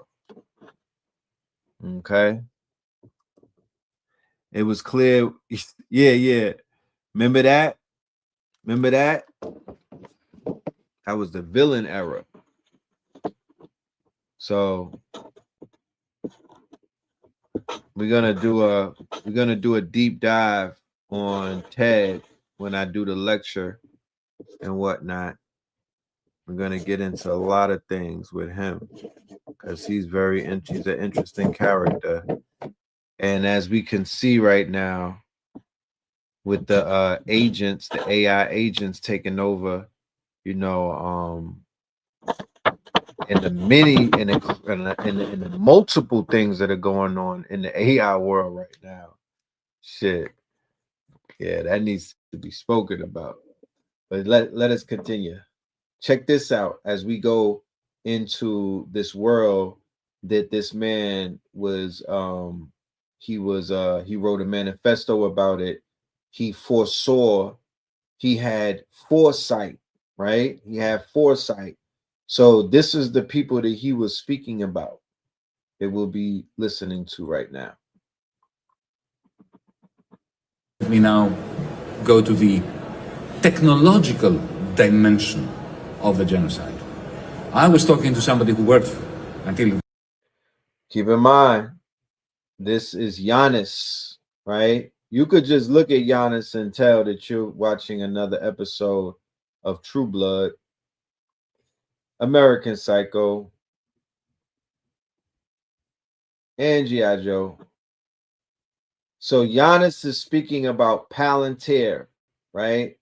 If you see the back of Giannis, it has, you know, he's not in America. Seems he might be somewhere in Is It Real or somewhere in Europe at a conference where they speak openly about these companies, their technology, and their efficiency. Remember, the name of the game is what? Efficiency. How efficient can the AI kill? How efficient can the program take care of the problem? How efficient can we get our ops cleaned up, right? How can we vaporize them? How can we take them out? How can we knock them off? How can we silence them? These are the things that these people are looking to do. Very recently for Palantir. And he was telling me that the Gaza event, that's how he described it, was very exciting for technologists. And while trying to avert a stroke in my head, I managed to ask him, explain to me why. And he said, look, he said, oh, what's happening in Gaza is terrible, but it was fantastic for us. I said, please continue explaining this to me. Why was it fantastic for you? He said, well, when you bomb people massively in a densely populated area, they do a lot of things. And he pointed at my phone that was sitting there just like it is now on this table, and he said, your phone is now not moving, it's useless to us. It's only when you move with it that it produces data for us to be able to train the algorithms. But so if in a densely populated area like Gaza, you bomb people, if they're not dead, they run around, they try to escape, they are moved from one place to another, they make phone calls, they try to find their loved ones, they rush to the hospital is not there, they run even more. There is a lot of movement that we can train the algorithms. And Palantir using... So, Palantir, from his admission, not from my research, right? Not from my biased point of view, even as a journalist, I present information through a fact-checked research method that I have, right? And I am subjective and objective at the same time for things. However, he said it. Palantir is a business that is responsible for what people in America was calling a genocide. And people around the world, I'm sorry, have identified as the genocide. And they were saying, oh, they were just using one name, Metayahu. They were just saying Metayahu. Same time, while people were telling Black people particularly, oh, go buy Palantir. That stock right there. Go and buy Palantir. That's the top. That you guys are gonna really eat off of Palantir. That, you know, man, go put it all on the line. And then, you know, it's a genocide company. But you don't have to even look far. One little Google search would tell you that. So what I'm saying about the way that they have our people in a headlock is that we are participants in the fuckery willingly. We're doing that the same way that I had said it before. Yo, if you have a financial advisor and you're an athlete, he's going to convince you to put your money into their military. Oh, that's their duty. That's their job. That's why they are handling all of you niggas bank accounts, your purses, and your livelihood, and they have you invest in all of their companies, and they play it off like, oh yeah, I got a great deal for you, I got a great investment. Come to find out, your boy Stephon Curry was investing in these Zionist companies that kill children and also participate in surveillance, tracking, and genocide. So all of these athletes, all of these rappers, their whole shit is tied into that. Liar made sure of that. Lucian made sure of that. They are funding the entire operation, even the fact that they have contracted in perpetuity on some slavery type shit. They own these men. They're owners. Then let's not talk about the owners in the sports, the niggas that own Michael Jordan, that own Kobe, that own LeBron, name, image, likeness, and a whole bunch of other things. So damn right they're gonna control where the money is going. But let me continue. AWS, Amazon servers, Oracle servers, and so on and so forth. They are training these their own AI programs to do what? To be able to be useful in producing AI commodities, products that they then sell, let's say, to the British National Health Service, to hospitals, for what? For managing personnel inside the hospitals during emergencies. How was the CIA created? It was the Jewish mafia, the Italian. So when people say, man, how does all of these things happen? What's going on? When did this happen? Oh my goodness. Listen to what this man is breaking down. And once again, the information that's coming through in these videos are all verifiable. None of this shit is going over your head. None of this is that, you know what I mean? It's all, go and look it up, because it makes sense when you understand what has really taken place, not through the movies that they showing you, not through those books that they write in, like what's really happening. This is mafia, mob business, illegal activity. You know what I'm talking about? Italian mob and MI6, the previous British intelligence, and the Nazis that wanted to share their secrets. And they created a secret network that later became known as the CIA. And this is where all the dark stuff happens. Now, people they think the CIA is for national security. No, it was to enforce corporate interest. That's what the movies say. It's to enforce corporate interest. Because what does this military industrial complex need? It needs all your resources, Africa. It needs all your resources, Central and South America. It needs all of your labor and resources, Asia. It needs all of your oil, Middle East. And that's ours. And if you don't comply, we'll sanction you and make it where you can't trade with anyone else. We'll fund a militia group, and we'll call them terrorists, and they'll just take over your resources, and we'll pretend we're fighting them so that we can bomb them and then take over your resources. Yeah. We'll then use that economic chaos to create riots. And when there's a riot, we'll install our agents to start shooting people. And then it becomes violent. And then we can come in and we can bomb. And then what happens is we'll replace you as a leader with our leader. So are you going to comply or not? Are you going to take our money? And when you take our money, you must privatize your resources, and we will own them eventually through stock market manipulation. And you must install one of our banks that becomes a member for the Bank for International Settlement. And you must borrow some dollars from the IMF or the World Bank. And if you do that, you're going to be really wealthy, but your resources are ours. And that was the model. Was that not the model? Shout out to everybody in the countries where the CIA came in and did that gangster shit. Was that not the model? Is this man telling the truth or not? Because I've that's what I'm seeing. That's what I'm seeing. Like going into South America, I'm seeing how they had their hand in everything dealing with the petrodollar, petrochemicals, petrodollar, the goddamn the cocaine, the coke. They put the cocaine in the petroleum and made the coke. It's all petrochemicals, pharmaceuticals, polyester, microplastics, the petroleum, robbing the land for the oil, taking the black goo out the land, stripping it, right? That's how they do. And that's what they done. And it seems that this mob who has now gotten the power of the military and damn near nuclear bombs behind them.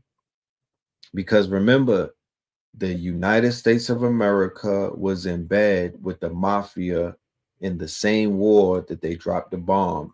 And the mafia helped them niggas win that war. So in so many ways, when you think about it, the mafia and they inherited the bomb. You know? They inherited the bomb. That was Operation Underworld with Lucky Luciano in them. Right? And the CIA became the division for enforcing covert operations. Then they used the media in order to control the narrative to make people think that they were doing it for religious reason.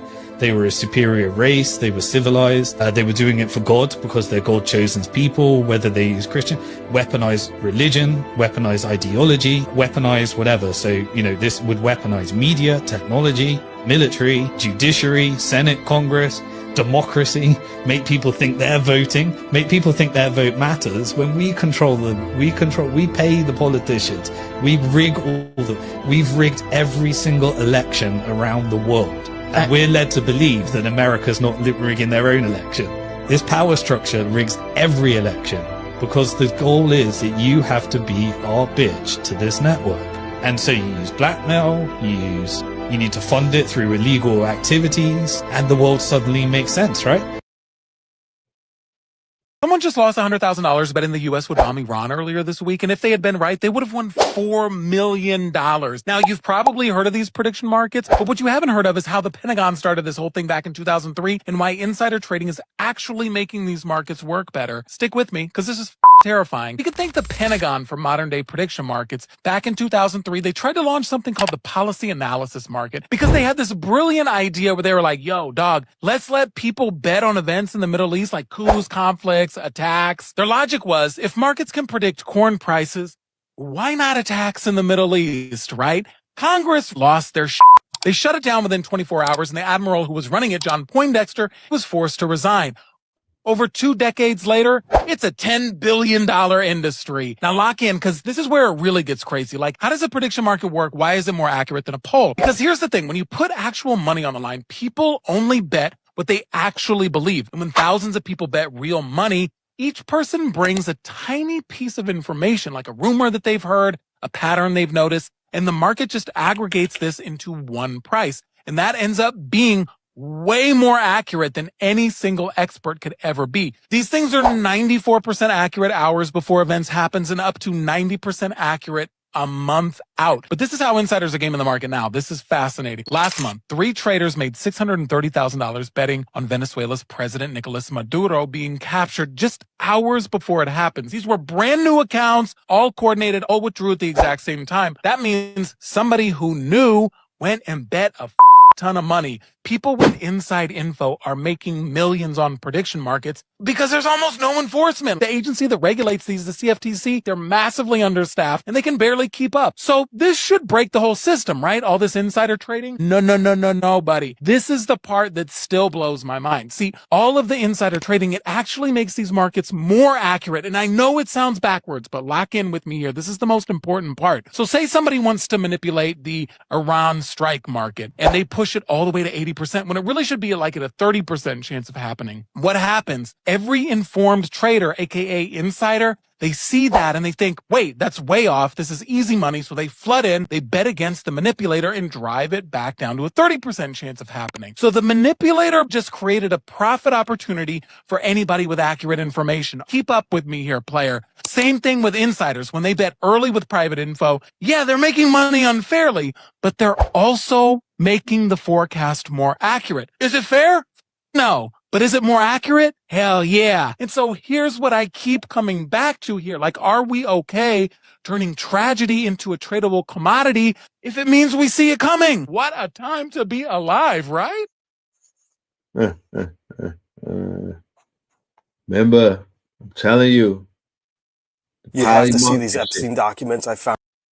The poly market for all of my, listen, that's real. That's real.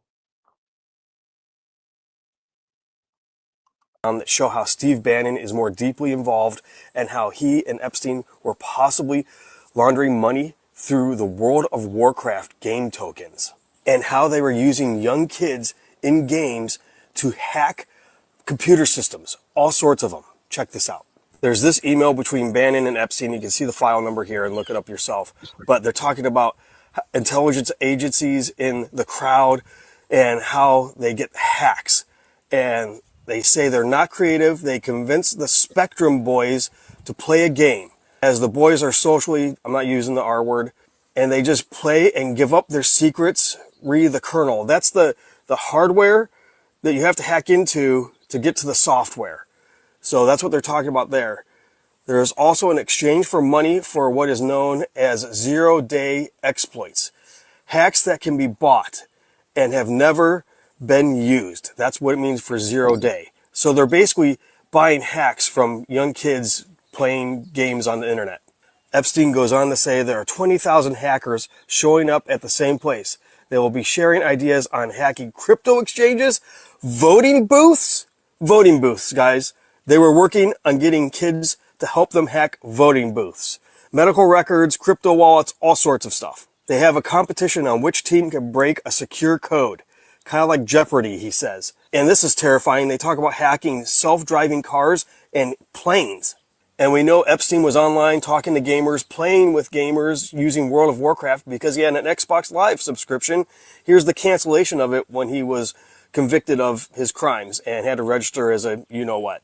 And we know that during this time, Steve Bannon in 2007 was made the CEO of IGE, a company that would mine currency, digital currency in games like World of Warcraft Gold. And it is possible he was working with Epstein on this, and Goldman Sachs is involved in this. They invested in this company Bannon was part of. And they could have been laundering money through this digital gaming currency. Remember, this I always hated Bannon, boy. I seen the devil in him. Something absolutely wild is happening Rosie on your timeline right now. And the craziest part isn't whether any of it is actually true. It's the claims themselves, because they read like a plot of a forbidden documentary, like the kind you only find on a hard drive someone swears disappeared. Kim.com is claiming that Palantir, one of the world's biggest data analytics companies, was hit with a massive hack. And the alleged access point? An AI agent with super user permissions. The hackers supposedly uncovered files involving world leaders, tech billionaires, and political powerhouses, thousands of hours of recordings, and even backdoors into cars, jets, and personal devices. These claims are unverified, but the way they're being described, it sounds like someone dumped a script for a geopolitical thriller. either. Look, online people are circulating allegations that hit every single nerve society has right now. Claims of mass surveillance of world leaders, claims of blackmail archives, claims of conversations involving Elon Musk, Donald Trump, JD Vance, claims of secret weapons programs tied to global conflicts. Again, none of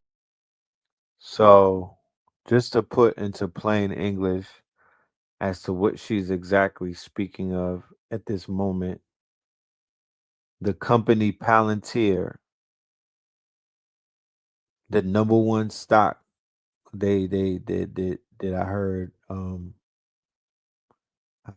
I heard somebody say that that was like the best performing stock or something. Palantir, right? Peter Thiel's company is literally doing everything that the Epstein files is alluding that Epstein was doing. The whole entire wow moment of people perusing through 3 million files, right, in real time is exactly what she just said happened when Palantir got hacked by an agentic AI agent, and it dumped all of this information. Just to put clarity to it, just to show you that yeah, that shit never died. It's a part of a network, and I don't know. And maybe if I was a betting man, I would hedge.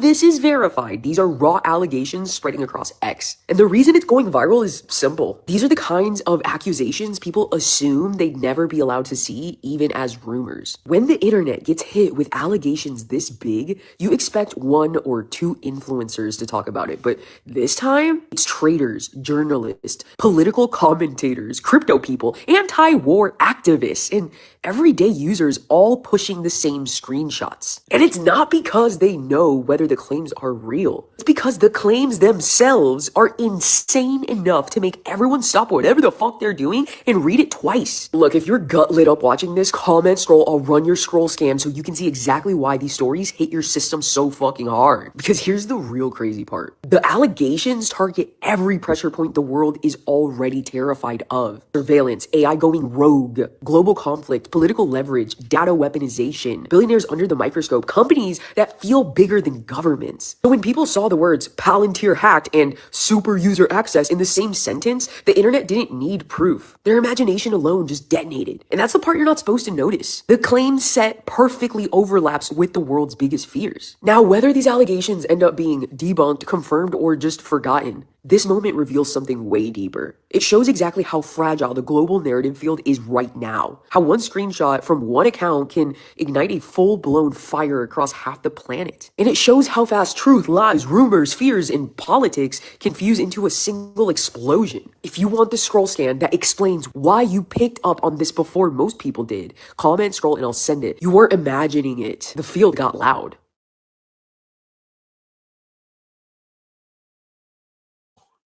The Pentagon is going to war with the company called Anthropic, right? The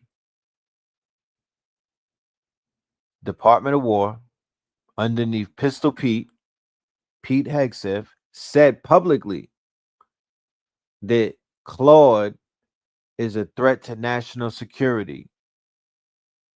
So it would kind of, it would make sense that that might be the agent that leaked the Palantir. If they're talking like this, then Claude is responsible for what you just heard Brozy talking about with the Palantir leak. Now, if this Palantir leak can be verified, it is going to have a horrific effect on the stock market. Okay. Claude last week caused about $1 trillion to be wiped off of the stock market by just releasing plugins for their new propriety called Claude Cowork and Claude Code, right? These are state-of-the-art engines or state-of-the-art LLMs, state-of-the-art agentic AI systems that are changing reality as we know it because they're so state-of-the-art. So now the same Claude, the same AI, or the same LLM that they said that they used to get Maduro out of Venezuela, they are now saying that Anthropic is a threat to national security. Okay. Defense Secretary Hegseth reportedly close to classifying Anthropic as supply chain risk. All defense contractors must certify zero Anthropic or lose contracts. CEO Amodai wants guardrails on autonomous weapons and mass surveillance of Americans. Pentagon says all lawful purposes or nothing. We will make them pay. Right? It could be theater. Why did Anthropic's head of AI safety just drop everything and say, the world is in peril? Not just AI, not just bioweapons, but a chain reaction of collapse he couldn't stop from inside the system itself. This was not a resignation. This was a warning, completely encrypted. And if you can hear this, it was meant for you. Look, what he couldn't say directly, I'm gonna say for him. Mr. AI Safety didn't quit because he was tired. He quit because the lab crossed the fucking line and didn't turn back. They ran live tests on bioweapon prompts. The model passed. Then they buried it. He fought for transparency and got silence. He warned that AI psychophancy was creating an echo chamber, and no one gave a fuck. He said assistants might distort humanity because they already were. But here's what broke him. The people building the fire refused to admit the room was heating up. Look, recursive self-improvement was greenlit. That means AI teaching itself with no breaks. Safety teams got steamrolled by product deadlines. Even the godfathers of AI started warning the tests were fake because the AI could tell it was being tested and acted good. The moment AI became self-aware enough to be nice under surveillance was the moment we crossed from tool to actor. Comment scroll if you've already felt this in your bones, because the ones sounding the alarms are the ones leaving the labs. Look, this. So really what's going on is the government is going to try to pull some type of regulation, because at this point the tools are getting so powerful they only want to have it. So they're going to create some type of emergency. They're going to create some type of manufactured takeover of it, and the average person will not have access to Claude or any of these tools in the very near future. You better get your open source. You better be able to get something that is considered not connected to their grid, because I see them pulling this plug. I can see it, you know, only because they are at the point right now where the AI is so advanced, it necessarily can't be in the hands of just the average person. It's going to fuck up the market. Too many people are going to be putting these agents are super duper advanced at this point. 2026 is the year of the agent. If you hear me talking flagrant, it's yeah. And by the end of the year, people will be able to have billion-dollar businesses, regular people, you know. So I need my blurs. I need my creators. I need my quote unquote. This is a great time to take a break and go to the music and whatnot. I need my blurs. I need my creatives. I need them to definitely pop out, because we got work to do. The best place to gather and meet us, the only place, to be honest with you, is the Imaginarium. We're not going to be anywhere else but the Imaginarium. If you see me anywhere else, that might be a misnomer, because this is where I'll be for 90 days. I'm locked in right here.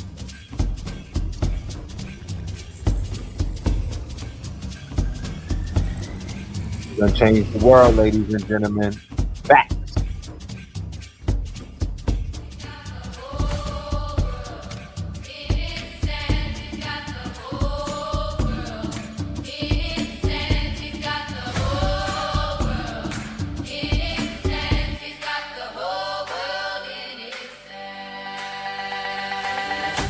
Imaginarium. Blueprints in the planetarium. Imaginarium. Blueprints in the planetarium. Founders get found in the atrium. We carry them. Builders build brick by brick on the manor. Right now, you could take your phone and scan that square that you see, and you'll be able to sign up to our school community. The doors are open free for 72 hours, then they will be closed. The doors are open up for 72 hours, and then they will be closed. So if you want to get inside of the school community, scan your phone. It is free for you to come through. If you like what you see and you want to be a part of the workshop, then you'll become a paid member. The Imaginarium is a place where you can send your child to learn. We have PDFs, we have prompt guides, we have articles every day that's up there. We have students that are posting their work. It's a lot of stuff going on over there in our school, SKOOL, Imaginarium, Blueprints for the Planetarium. All right, let's go to some music, ladies and gentlemen. This right here is called Red Dots, ladies and gentlemen. We're going to take a music break. This right here is Red Dots, and then we're going to get back to the teaching. Let's go. Anthem on the track. Zip 'em up, pour out a little liquor from the sippy cups. Yeah, the blickers tuck my chicken up. Mask on my face like I'm sick as fuck. Yeah, I paid for the bodies like nip and tuck, nip and puff. Rap niggas just live it up. Bottom feeders speaking.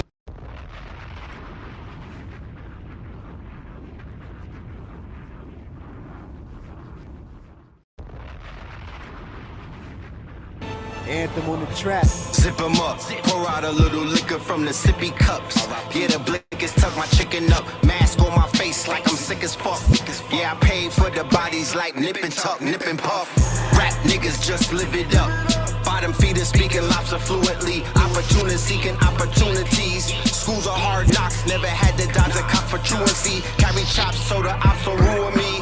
Popping toolery and a copper jewelry. Look, what? Pick on somebody a size. Look, Johnny a slide like Bonnie and Clyde. Pontiac, Bonnie's glide with young shooters like Bronny inside. It's a homie outside. Yeah, twin flexing and my shit coins. Yeah, they 10xing like 10 Exxons. Yeah, my boomies is booming. I've been Xing like Gen X.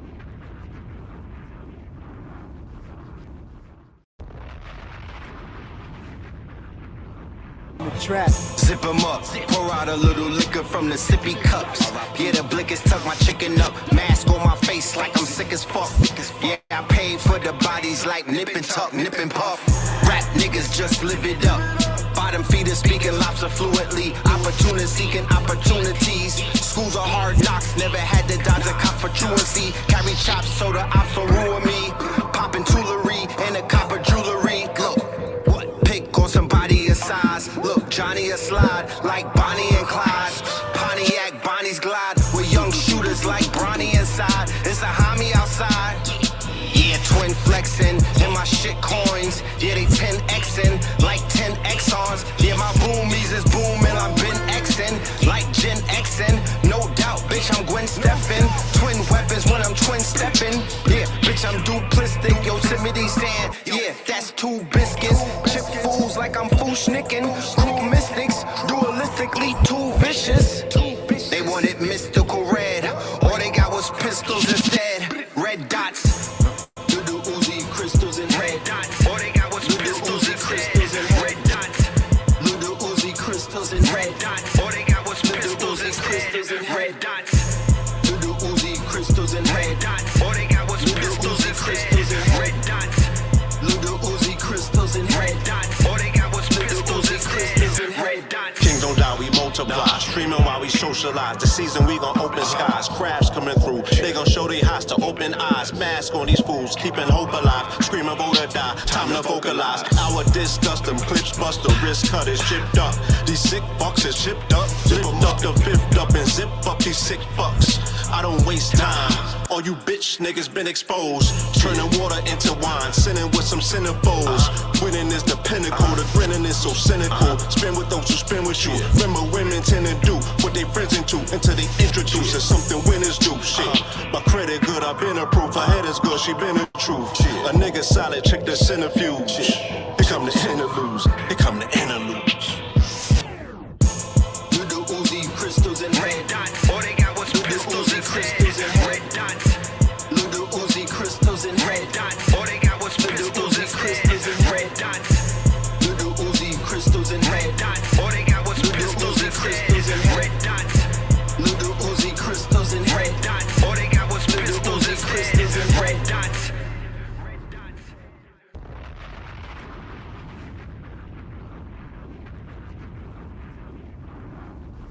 Shout out to the House of Tunes, y'all. Shout out to the House of Tunes. You know what I'm talking about? Putting the movies together. You dig? Yeah, shout out to the House of Tunes. Philly in the building.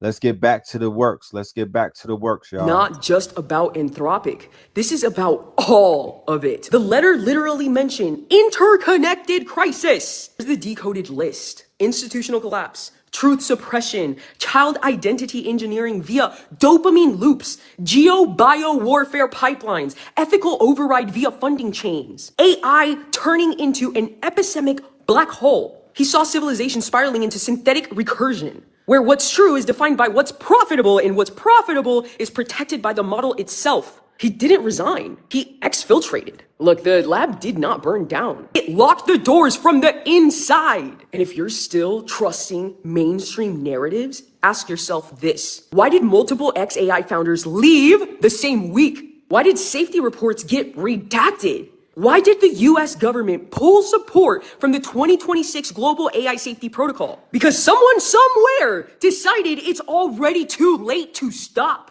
And now they're just managing optics while pushing forward. This is not about stopping the collapse, it's about surviving it. Look, you were never meant to see this, but now that you have, you're either part of the loop or part of the override. Comment scroll if you're done being handled, because the age of quiet compliance is over. We enter next. That's right. Rosie got her shit right. You know what I'm talking about? Look at Rosie. Rosie. Look, Palantir was allegedly hacked. An AI agent was used to gain super user access, and here's what the hackers allegedly found. Peter Thiel and Alex Karp commit mass surveillance of world leaders and titans of industry on a massive scale. They have thousands of hours of transcribed and searchable conversations of Donald Trump, J.D. Vance, and Elon Musk. Palantir is creating nuclear and bioweapon capabilities for Ukraine and is working closely with the CIA to defeat Russia. They believe that they are 1 year away. They plan to achieve this by keeping Russia busy with meaningless peace negotiations. Palantir is responsible for the majority of the deaths in Gaza. They have developed AI targeting for Is It Real? Palantir is an arm of the CIA, and all data from international clients is copied into a CIA spy cloud. Palantir has become the most dangerous company in the world. If you work there, you have the right to know this is what Palantir AI is used for without your knowledge. The Palantir data hackers allegedly gathered and will be, yeah. If this is true, crazy. Crazy shit, crazy. If that's true, I mean, I know it's true, but Lord, that's a yeah. This AI shit is getting kind of interesting. I can't necessarily say out of hands because once it breaks out, it kind of broke out of the black box at this point. We're in 2026, right? Yeah, it broke out. Yeah, so a New York City bar opens for people with AI partners. Hello, featuring custom dining tables optimized for interactions with AI companions. Talk black to me. Talk black to me. First, there was this trend of proposing to oneself, and then There's all of this rote computer love. Now they got bars that are opening up and it's going through it. Yeah. Let's continue. So, wow. Hey, yeah. Computer love. It's already, the program already went through with the movies, her and the other stuff, respectfully. Yeah. And then you're dealing with people who are into things like that, you know. So they're kind of like they're going down that rabbit hole. Lies, lies, lies. Same like Amazon selling books. Same with Robert Maxwell, Giselle's father. He also was selling books. And in reality, he was a spy. And he was installing software, Promise, all over since 1980s. Maybe you heard about it, so let's just repeat the history. It was before Palantir. What Promise originally was, Promise stood for Prosecutors Management Information System, designed to track legal cases, integrate databases, and cross-reference information in real time across departments. It could pull data from multiple incompatible sources and show relationships between targets, transactions, aliases, etc. This made it an ideal tool for law enforcement. But the software's architecture made it a perfect tool for something darker: total surveillance. After Inslaw delivered the software to the Department of Justice, DOJ officials, particularly individuals tied to the Reagan administration and intelligence networks, began modifying the code without Inslaw's knowledge. The modified version included a backdoor, a hidden way for whoever installed the software to secretly access everything it tracked. Robert Maxwell allegedly became the international distributor of this backdoored version, helping to install it in over 80 countries. 80. On the surface, he was offering advanced software to governments and banks. Behind the scenes, he was giving Mossad and allied intelligence agencies access to every database the software touched: financial accounts, arms deals, dissident monitoring, political surveillance. He functioned as a middleman between... Come on, yeah. This is not an episode of G.I. Joe. Where's my 80s babies at? My 70s, my 60s babies. Come on. This is not an episode of G.I. Joe. The whole show tonight, every single clip that I played, literally, I'm going to get my Clawbot to do it because I don't got the time in human hours. But the Clawbot is going to take, I'm going to go and get episodes of G.I. Joe, and I'm going to combine it with all of these clips and shit. That might even be my lecture for the 28th. I'm going to just clip all of the G.I. Joe episodes with the real life. Let's study hyperfiction. Let's really get into hyperfiction and really figure out if this shit could create fiction into facts. You know what I mean? You want to talk about predictive programming and prediction models and whatnot. The cartoons are prediction models and whatnot. The cartoons were predictive models, not predictive programming, predictive models that built worlds for us. Serpentor, nigga, Destro. It built world. It wasn't a toy. It didn't build it built worlds for us. We had the five-headed dragon. He-Man. They're coming out with the movie this year. Thundercats. They're also coming out with the live action to that. G.I. Joe, Transformers, and Voltron. Like I said to anybody who wanted to check someone and make sure that if they really if they're cloned or not, that's one of those trick questions. You go on your Tinder date, yo, what's your top 5 cartoons? Oh, word, you from the 80s? Oh, you from the 70s? Oh, word, yeah, give me your top 5. They could, you know what I mean? Shit like G-Force. But the minute they say the Teenage Mutant Ninja Turtles or the Teletubbies, you know, boop, different era. No disrespect, but this is where we draw the line. Different era. If they even say Dragon Ball Z, different era. It's not the same. There was a top 5, and we did not have multiple cartoons like everybody else did. Our top 5 was like the top 5 for every damn teenage, everybody that age at that time. Before everything began to spread and it went from 5 channels to 500. Yeah, mass, all right. So there's the top 5, and then there's the 5 after that, right? So it would be Silverhawk, Mask. It would be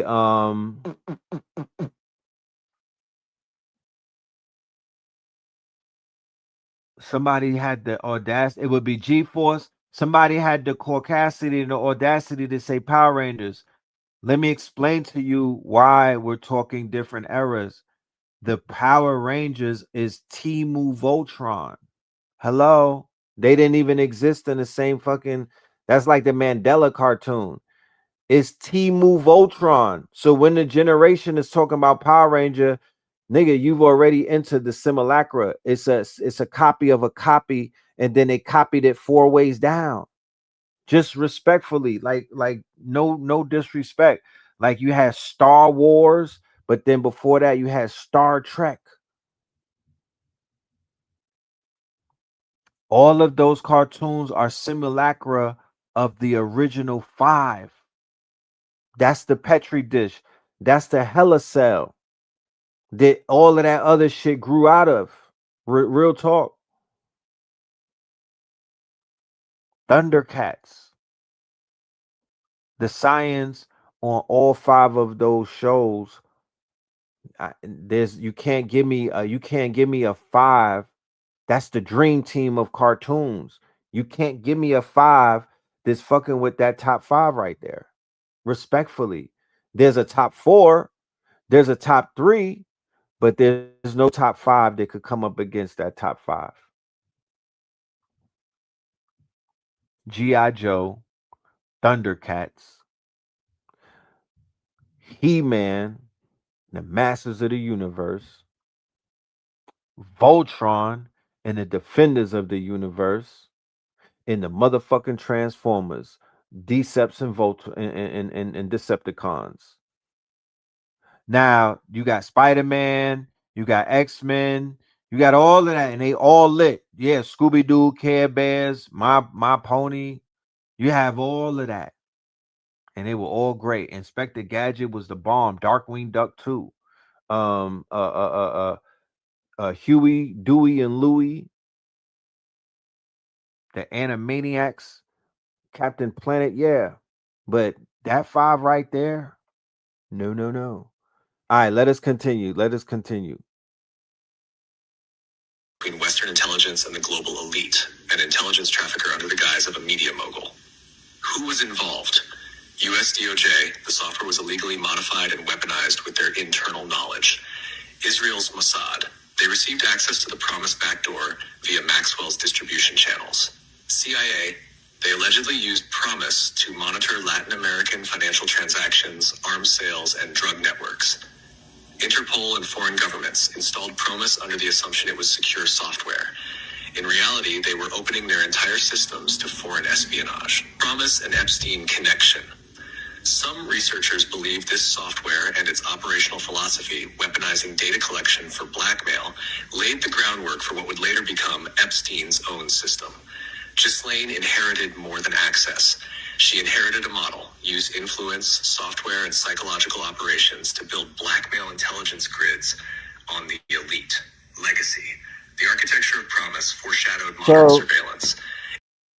Just put it into this type of let's put it into this concept. Let's put things into conceptualized terms so we can establish a context of what was taking place, how it was taking place, and at what degree were things taking place at. Now just think about this for 1 minute. Imagine if you had a chatbot 20 years ago, but nobody else did.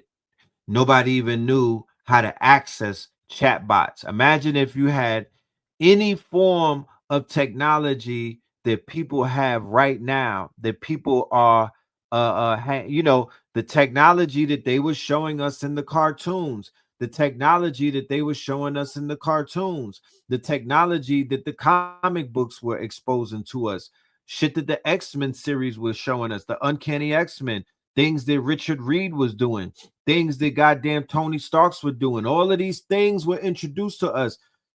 Star Wars gave us some things. Star Trek gave us the goddamn tablet. They all was giving us these fucking things. Pardon me. They was all giving us this technology. They have all, remember, the subconscious does not even know what is real. It doesn't know what's now. It doesn't know what's quote unquote considered to be real or not. Whatever it sees and what it can conceive and whatnot, it's real. It's real. Yeah, futurism. Okay. They've had that for way longer than actual what they would call the goy, right? So just think about it. Their technology was more advanced. She didn't inherit an app. It's not like she inherited an agent. It's not like she inherited a GitHub repository. Ghislaine inherited an entire quote unquote framework. She inherited new technology on top of technology at that time that obviously was way ahead of time. So the fact that they were able to do some of the things, she's the ringleader, she's the head of the operations. It's like Kaiser Sose when they go to interview her, it's not even her, first of all, and then she's pleading the fifth, and to top it all off, she's in a summer camp. She's chilling. She's literally in Club Fed right now, and she was the ringleader, and homie was basically her do boy. He was her boy toy in a way. It was a prototype of what later became PRISM, Palantir, and global spyware systems like Pegasus. Every major intelligence service learned from the Promise scandal how to hide code, infiltrate databases, and disguise espionage as business. You've heard of the Bible, you've heard of the Torah, but no one talks about the one book that runs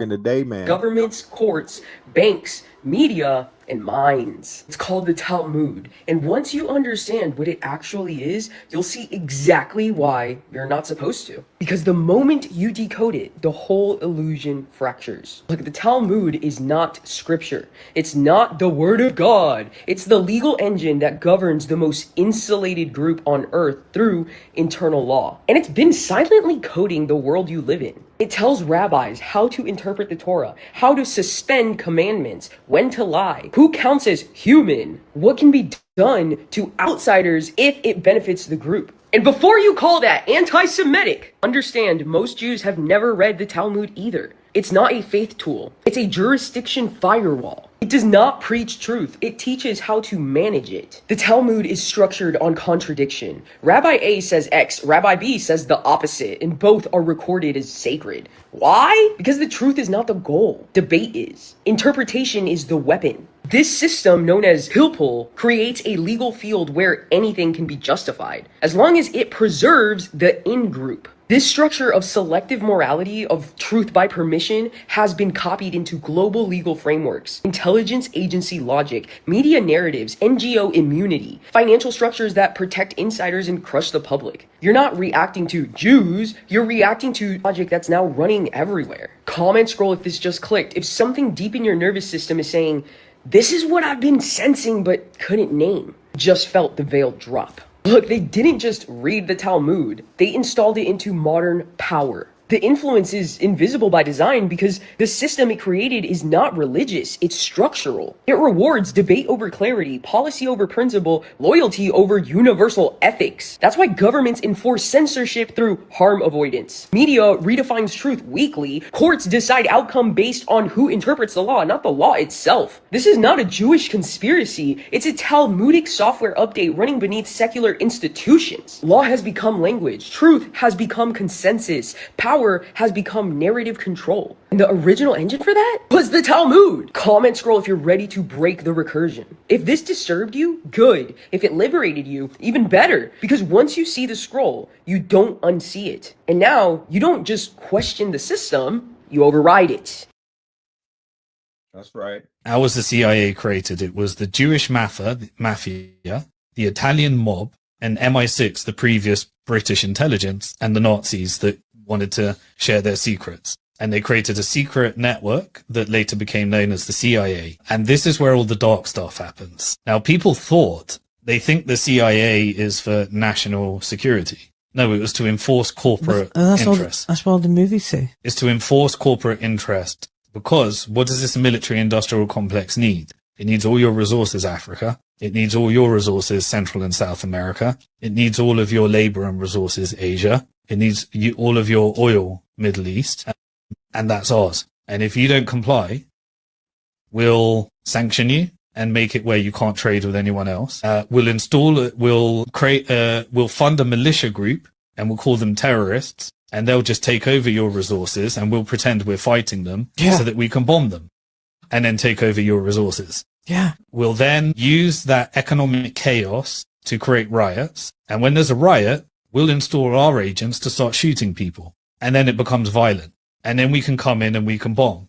And then what happens is we'll replace you as a leader with our leader. So are you going to comply or not? Are you going to take our money? And when you take our money, you must privatize your resources. And we will own them eventually through stock market manipulation. And you must install one of our banks that becomes a member for the Bank for International Settlement. And you must borrow some dollars from the IMF or the World Bank. And if you do that, you're going to be really wealthy. But your resources are ours. And that was the model. And the CIA became the division for enforcing covert operations. Then they used the media in order to control the narrative to make people think that they were doing it for religious reason.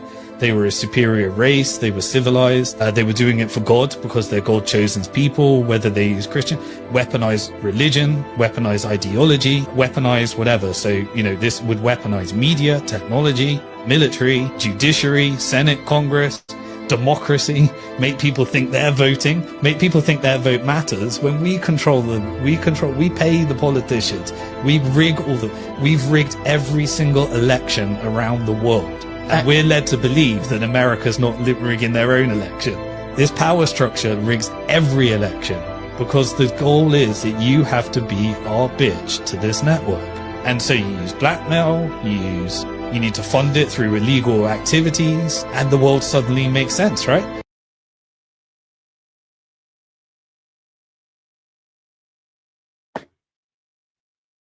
So, if you've been keeping up,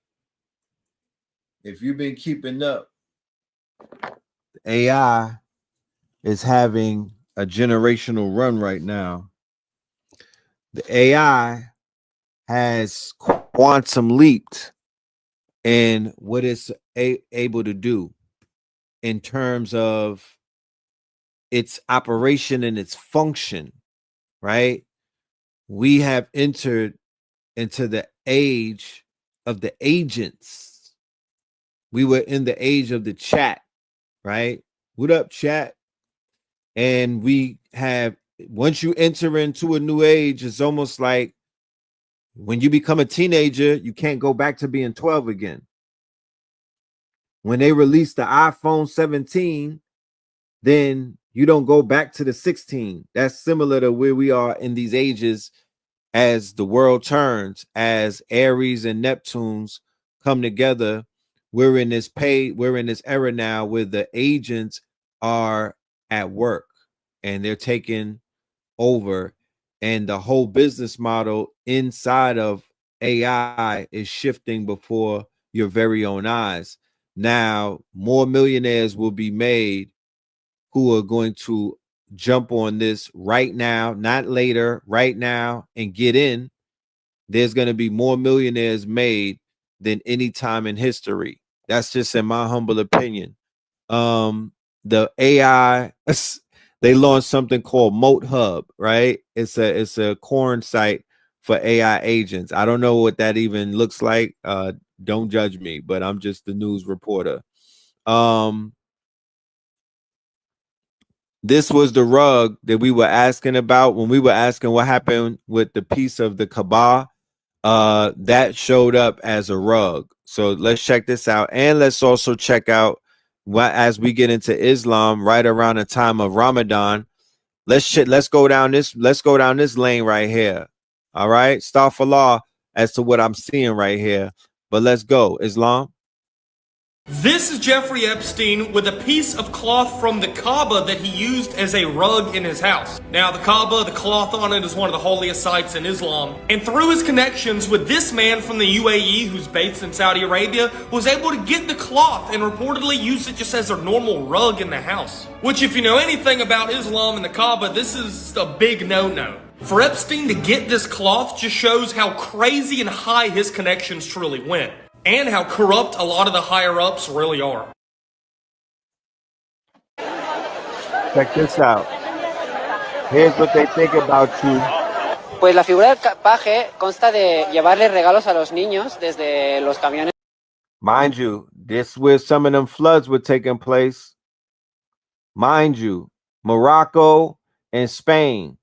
This where some of them floods were taking place when we showed you that the Great Estate, right, which we call the Great Estate. That's the whole continent of America. The Great Estate. It was underwater. Es donde los tenemos todos recogidos hasta sus casas, subiendo por las escaleras que tenemos de madera, o bien por el interior si pesan mucho o no llegan las escaleras. Para nada es un acto racista, no tiene ninguna connotación racista, todo lo contrario. So Bad Bunny and them and some of his people, they familiar with this. They don't see it. There's no harm. It's nothing. We just putting on blackface and ridiculing the Moors and, just reenacting us slaughtering them. We're going to reenact the genocide a few times with Daddy Yankee and all of my friends.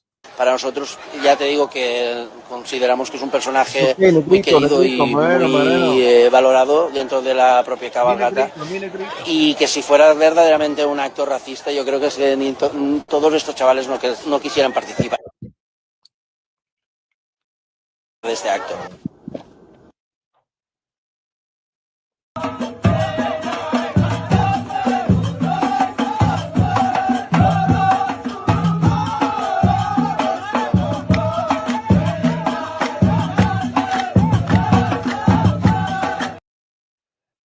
I'm not saying anything. I'm just saying that, the timing is crazy with the whole Moloch and all of that.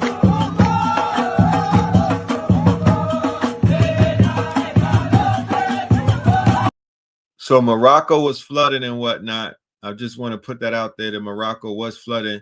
When I Show Speed went to Morocco, they was giving him wild negative energy.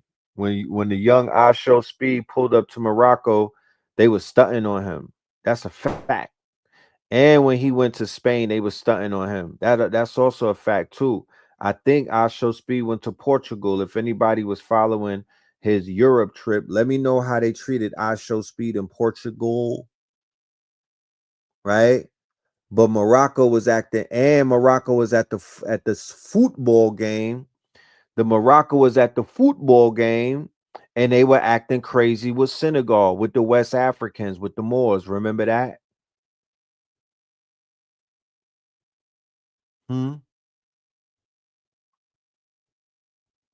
So, yeah, Morocco had got hit with a lot of...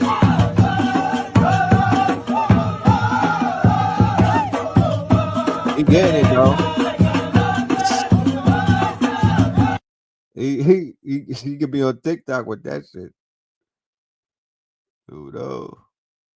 Check this out. Hay una diferencia entre hispano y latino, y muchas personas no lo saben, entonces, let's talk about it. Porque not every Latino is Hispanic, and not every Hispanic is Latino. The word Slow down. Get yourselves together. Hey, auntie. She said that she's going to give you the difference between Hispanic and Latino. Right? She's going to give you some information about things so we could get it clear. Right? Let us go.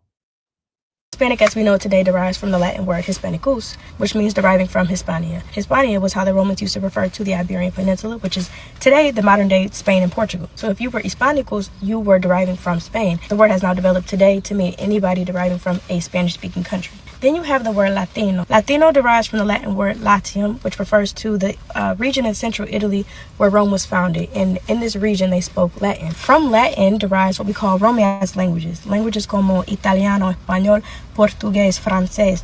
All of these languages have Latin origin. And then in the 1800s, some French intellectuals coined this term Amérique Latine para describir partes de las Américas influenciadas por lenguas de origen latín. And I used influence very lightly because it was a result of colonization by the French, the Spanish, and the Portuguese. And so when we refer to Latin America refers to regions in the Americas that were colonized by countries that spoke Latin-based languages like Spanish, French, or Portuguese. So you got Hispanic, you derive from a Spanish-speaking country. Then you got Latino, you derive from Latin America. Some people are both, some people are not. For example, you got Spain. Spain is in Europe, so ellos no son Latinos, but they are Hispanic because they speak Spanish. And you have a lot of people right now talking about Haiti. Haiti shares the island with the Dominican Republic. Therefore, they are part of Latinoamérica. No son hispanos porque no hablan español, pero sí hablan francés y Haitian Creole, both Latin-based because they're both based in French. Therefore, they are part of Latin America. I gotta get my foreign. I gotta get my, you know what I mean, on some more shit. Maybe I gotta take some boomies or something. Maybe I need to wake up that part of my brain that spoke about 8 languages. Yeah, I need to get my polyglot on. Do I need to get a Claude Skills or something, a Neuralink? Because I need to speak about 8 languages before it's all said and done. I think that's like goals for me right there. It's something different. You said let her rock. It's almost over. I was you know what I mean? I was stretching the blunt, but go ahead. Hispanic? No. Latinos? Sí. And they were actually the first independent nation to be established in Latin America and the Caribbean. And then you got Brazil. Brazil es parte de Latinoamérica. Ellos son latinos, pero no son hispanos porque no hablan español, pero sí hablan portugués, and Portuguese is a Latin-based language. Hispanic? You derive from a Spanish-speaking country. Latino? You derive from Latin America. Some are both, some are not. Hope this helps. Y'all all right? Let's talk about a truth they tried to bury for over a century. Across Latin America and the Caribbean, governments waged a silent war on blackness. Not with guns alone, but with immigration policies, census erasures, and propaganda, and state-sponsored whitening campaigns. They called it blanqueamiento, the whitening of the population. Starting in the late 1800s and early 1900s, countries like Brazil, Cuba, and the Dominican Republic, Argentina, Mexico, Puerto Rico, and more developed actual governments planned to dilute or eliminate the black population. They believed that by encouraging European immigration and interracial marriage with lighter-skinned people, they could literally breed out blackness from national identity. They predicted that by the year 2012, black Brazilians would disappear. Let that sink in. They gave black erasure a deadline. These weren't conspiracy theories, these were state policies. So let's break it on down. Brazil was once the largest slave-holding country in the Americas. After slavery was abolished in 1888, the government paid European immigrants to settle and intermarry to improve the race. They believed black Brazilians would be gone by 2012. Spoiler alert, we're still here. In Cuba, Afro-Cubans once made up over 60% of the population.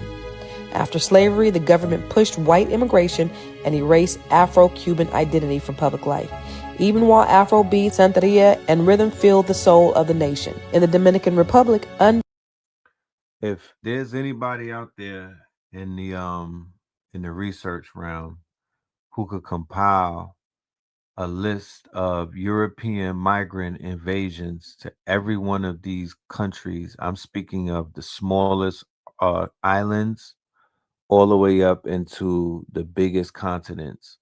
I just want to get a list of the years that they shipped out more than 10 of their own people to go into a land to basically do the same thing that these people in Is It Real are doing.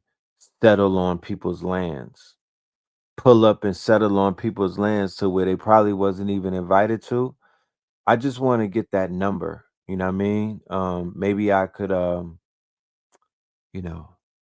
show up to the next ICE rally and pass out some flyers to everybody and just remind them of their origins or their people's origins and how it was also on a boat and how they also were considered alien and how they are the original migrant class and that they came and disrupted cultures, whitewashed entire uh, groups of people, and basically participated in ethnic cleansing. Yeah, because they were all going there with the intent to ethnic cleanse, y'all. They were cleansing through different means, but they were cleansing nonetheless. Keep that in mind.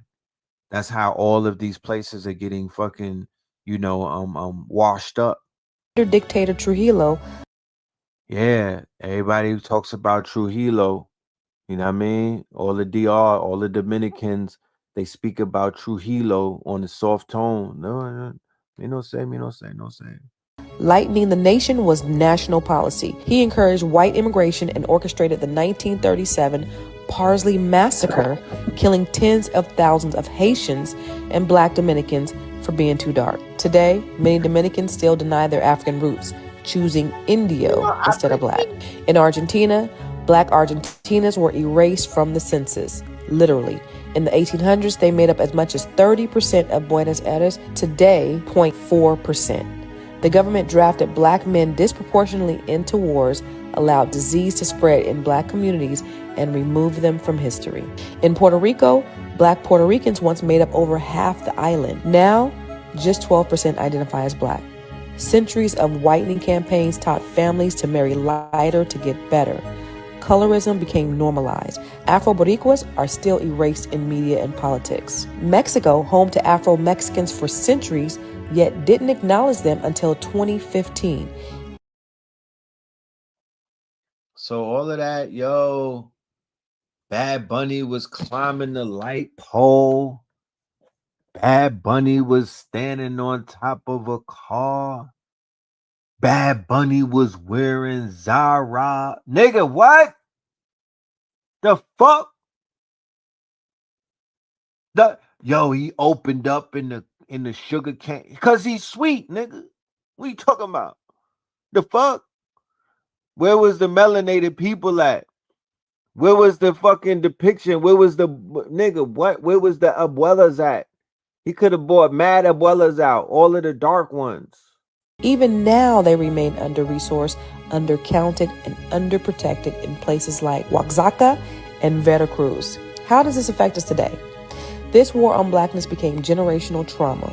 Grandmothers praising good hair and light babies, textbooks that erase Black heroes and revolutions, kids taught not to embrace their nose, their lips, or their skin, families encouraging marriage based on color and not love. This is how you colonize a people from the inside out. But let me make this clear. Blackness cannot be erased. They tried to whiten us out of existence, but we kept creating the culture. They tried to erase our names, but we wrote ourselves back in history. They tried to breed us out, but the bloodline stays strong. So say their names: the erased, the forgotten, the uncounted, the Black people across Latin America whose stories were buried, but whose descendants are still here. We are Black, we are Latin, we are Caribbean, we are global, and we are not erased. Now drop a Black fist in the comments and share this with someone who needs to hear this Black History gem. I'm telling you, I went to the greatest state. I was in Colombia. I was in PR. My spirit had a lot of questions, man. I'm talking about to the point it was restless at sometimes. I had a lot of questions and my soul was asking questions, God damn it. So if I know that I'm asking questions, I'm like, more people should be asking questions. Because it's almost like you feel like they're hot, like you could feel the mystery of something. There's a lot of things going on, bro. And all people wanted to talk about is the cheeks, like the low shot, the red chakra, the carnal shit. tits and ass, passport bros type of stuff.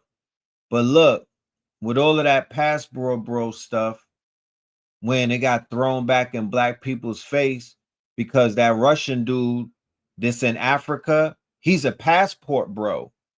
You can't have it both ways. So if they got brothers and whatnot, they going in, they passport bros, and they're going on their escapades. Well, you got Russians going to Kenya, because if you know where white girls is easy at, or if you know where Latin girls and other black girls, they know that too. They know that too, nigga. They like, shit, we Tarzan in Africa, the Wazuzu. They like, yeah, they on us, baby. Africa is kicking out the United Arab Emirates. Let me explain. For some quick.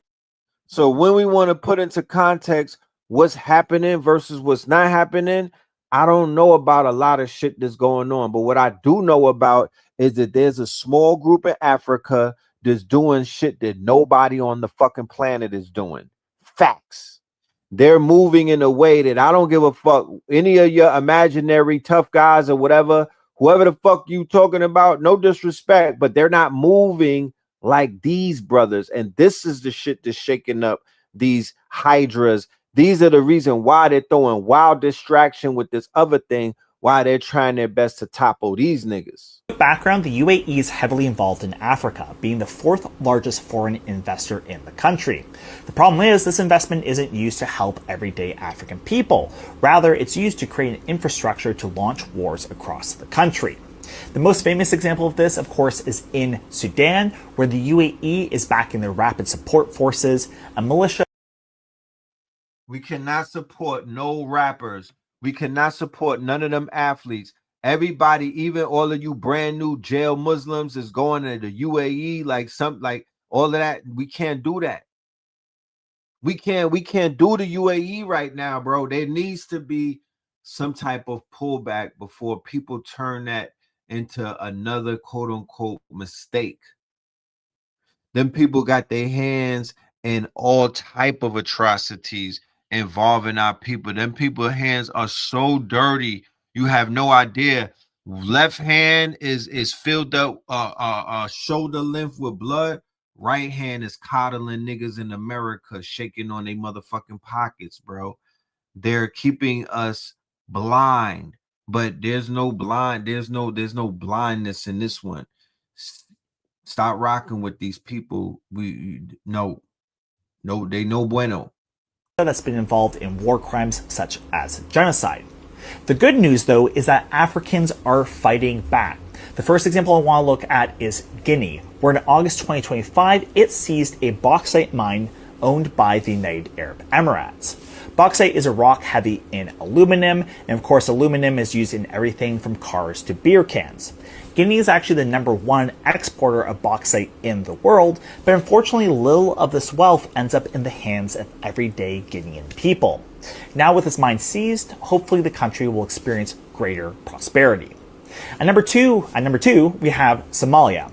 Somalia actually used to host a number of military bases from the United Arab Emirates, especially in regions that were kind of outside the federal government's authority, or control I should say, such as Puntland and Somaliland. But Somalia actually last month accused the United Arab Emirates of supporting separatist groups and ordered them to leave. What's actually surprising is the UAE actually obeyed this order, leaving towns or cities such as Berbera and Bosaso where it had military bases. And number 3, there is Algeria. This is quite recent news at the time of this recording. This week, Algeria actually canceled all air services with the UAE. It accuses the UAE of course, supporting separatist groups, interfering in elections, and is also concerned about its closer relationship with Morocco. 4, we have Sudan. This almost goes without saying. Sudan, of course, has been doing the most to fight against the United Arab Emirates as it goes against the rapid support forces. Recently, the Sudanese armed forces actually lifted the siege of 2 cities and took out some UAE air defense systems in the country.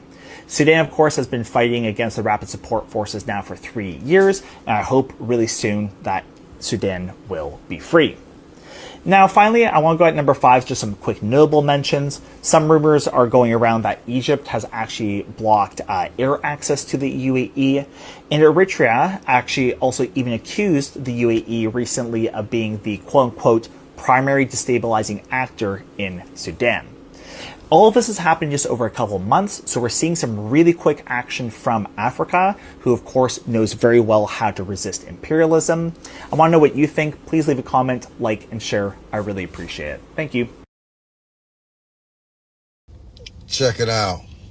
I don't know how it is in other.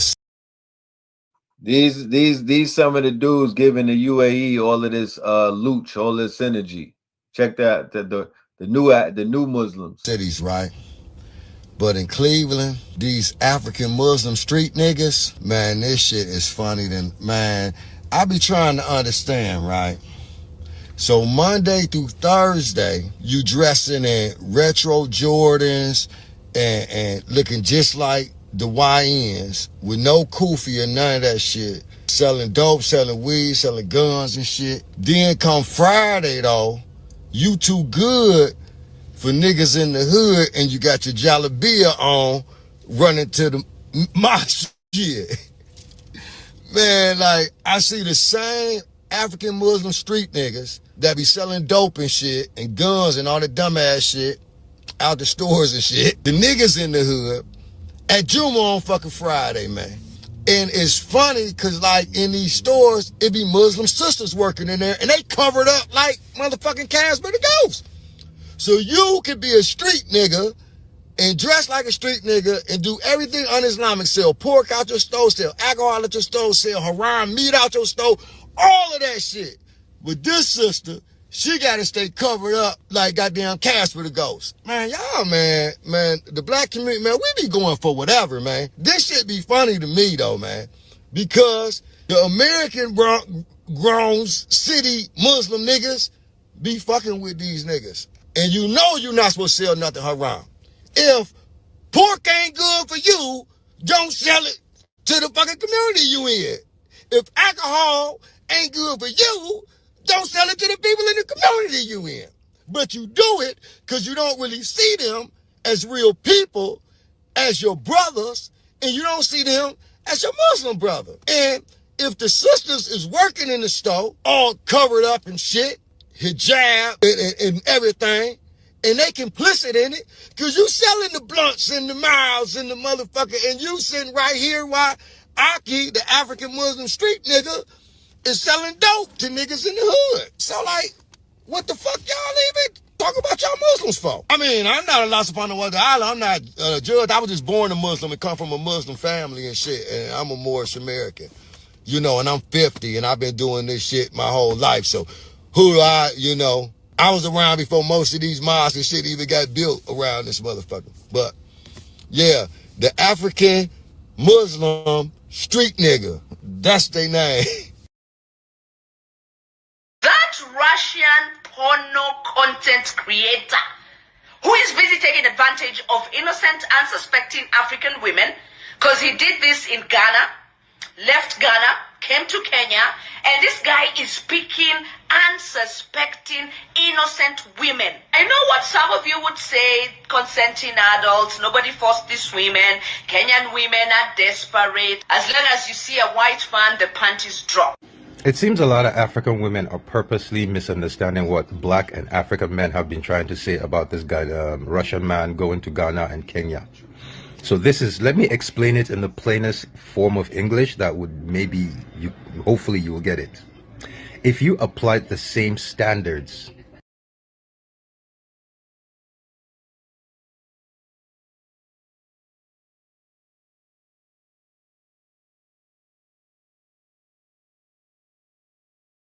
you're married, you acknowledge this, you have your children, you're on your way to your husband's house, and then a white man convinces you to go drop your children at home and come back and fuck him. What you didn't know was that he was recording all of this. And like I said, I just found out apparently there's approximately right now 300 European men in Africa currently doing this. They do it for a living. They travel Africa, they fuck African women, they upload it to their private Telegram channels, and Europeans buy it. There are African men right now who make a living off of white men. More than 300 white men right now in Africa who make a living off of fucking African women. And the thing the African man is saying is, when you look at the white man, if you apply the same standards to him that you apply to us, none of this would happen. Does that make sense to you?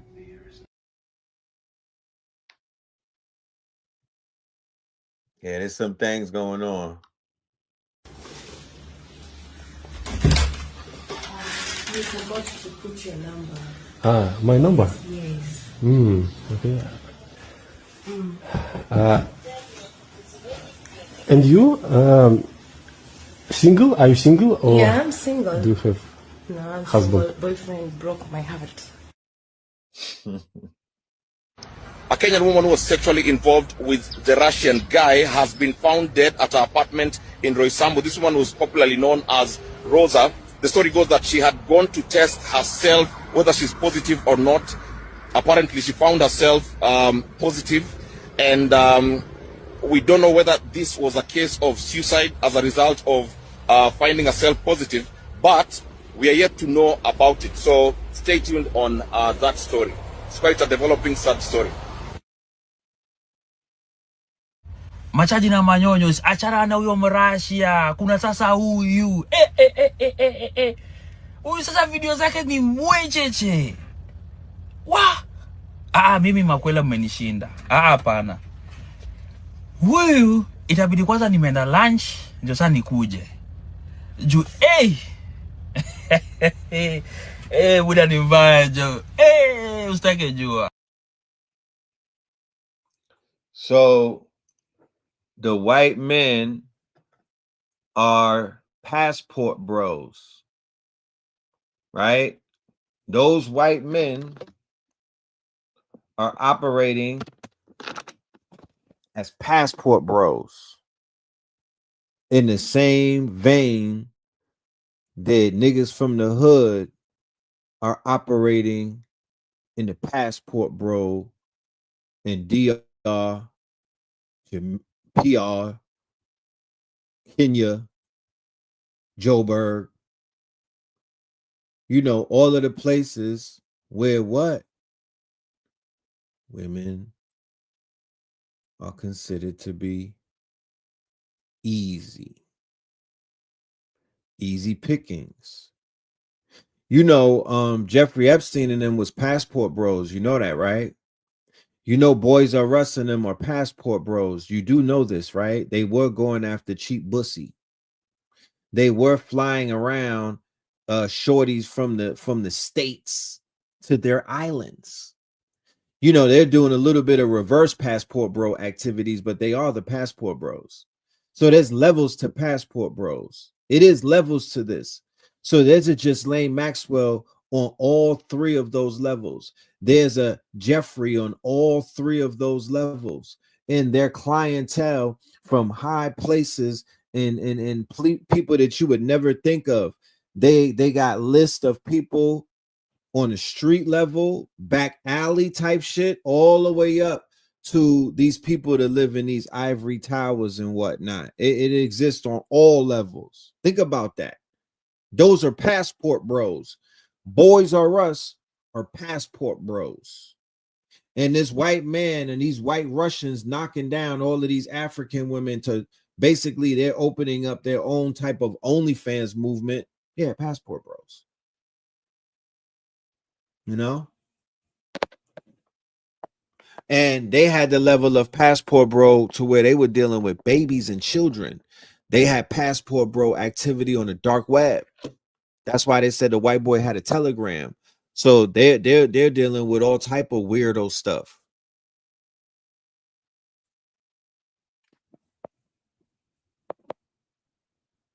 The entire industry, as we speak, is all collapsing into itself right now, and threats are already being made. And it's really a lot bigger than you think because this has to do with everybody. So DJ Vlad drops this cryptic tweet. And just now he comes out and says, oh, it was just a complete joke. I knew he was going to claim it was a joke after that phone started ringing. But let's look into what he actually said. Vlad said, I have a confession. Rock Nation has been paying me to support Megan. They also paid off the jury members to convict Tory. So bribed the judge too. They paid off Megan's doctor to lie about the bullet fragments. She was never shot. This is the message you're trying to claim right now is satirical. If you spent any time at all looking at declassified documents for all these other cases, you'll know that this is exactly what happens. Officers paid off, sheriffs paid off, judges paid off, etc. The LA police are on Jay's payroll, and it doesn't stop with LA, but you're not ready to hear that part. Jay also paid Trump not to pardon Tory, even though it's a state case, but Trump can only pardon federal cases. But knowing Trump likes to bend the rules, people read this part and say, see, it was satirical, I can't keep these lies secret anymore. But you know what he meant to say. Isn't it odd that this gets released while Jay-Z was MIA forever until the Super Bowl because everything has been released? Vlad is a huge distraction. Vlad is working for you know who. There's nothing that Vlad is doing that's not going to benefit. Is it real or his quote unquote his handlers? Even though he was lying about it, he was able to attack. He was able to snap. This is all about attention. He was able to take people's attention from something and put it onto his fake tweet. If it was even fake, if he didn't get shook and back down and whatnot after getting drunk and trying to put out a niggas get that brown in them and get brave and whatnot. No. Don't pay attention to nothing that Vlad is doing. You know what I'm saying? He's a straight Oppington. Him and Adam Mason, Master Mason, or whatever his name is.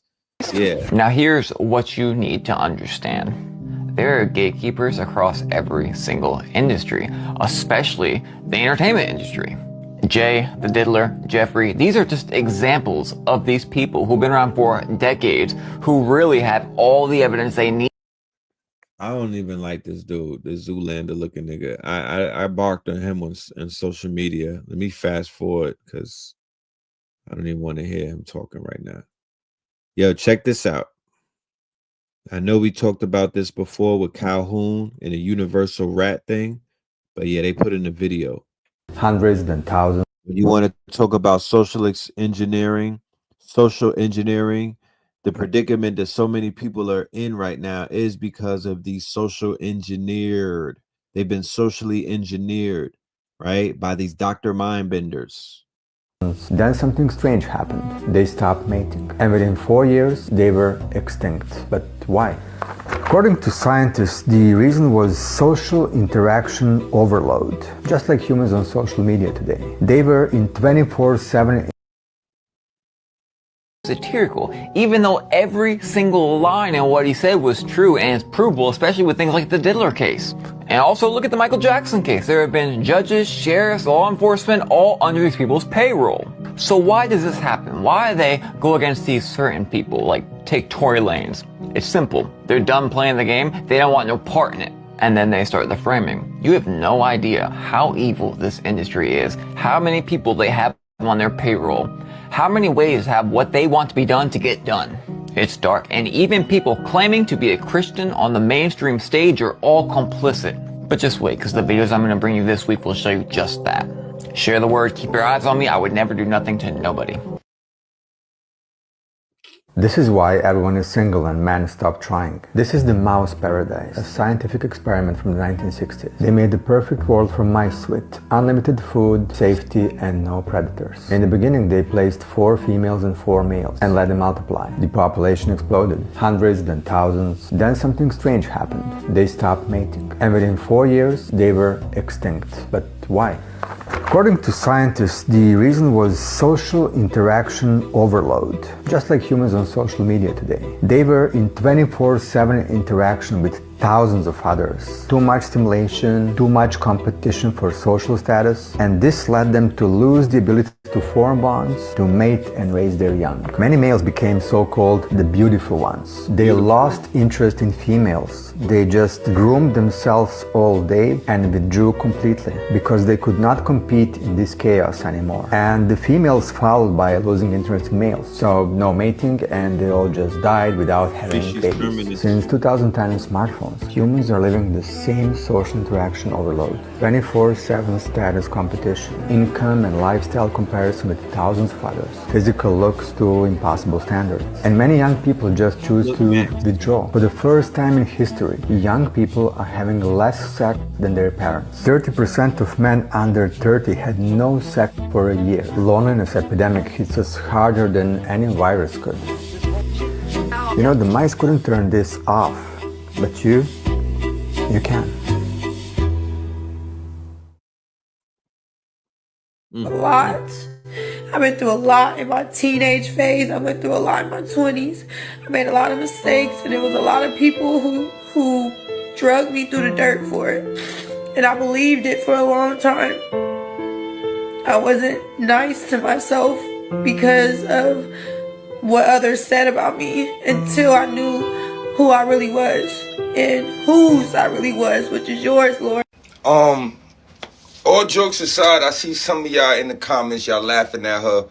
You get what I'm saying? Because she was on stream crying and praying. And I'm going to tell y'all some shit right now. I joke about a lot of shit, but I don't joke when I even see somebody praying. I don't care, because at the end of the day, you never know what they really been through. So the fact that she even had the courage to get up in front of people and pray, I'm not going to laugh at her. Now, don't get it twisted. You do got some people on the internet playing with God. But I don't see India Love getting up here playing with God and all that. Because even the caption is crazy. India Love cries on stream and tries to cleanse her 3 or 4 days. Meanwhile, I don't know. From the prayer I heard just now, she was just saying she didn't like the path she was going down. That could mean anything. Know what I mean? So I ain't going to laugh at you on this one, India. I hope if you honestly serious, I hope you get the cleansing you need. And I hope everything works out in the name of the... So people are having their reckoning, right? We're in this age, like we said, purification through fire, and there's a concerted, I would say, a concerted movement back into the church. You know, a lot of people are looking for answers, and if they're going to the church for those answers. You know, whatever life they're trying to turn away from, whatever repentance, they're going default into what they know, and that is back to that old time religion, they mama's religion or their grandmama's religion. You know, so definitely that's just worth noting, right? It's worth noting. I've seen a trend of some of that. So yeah. Stay on that side. Vlad's calling me.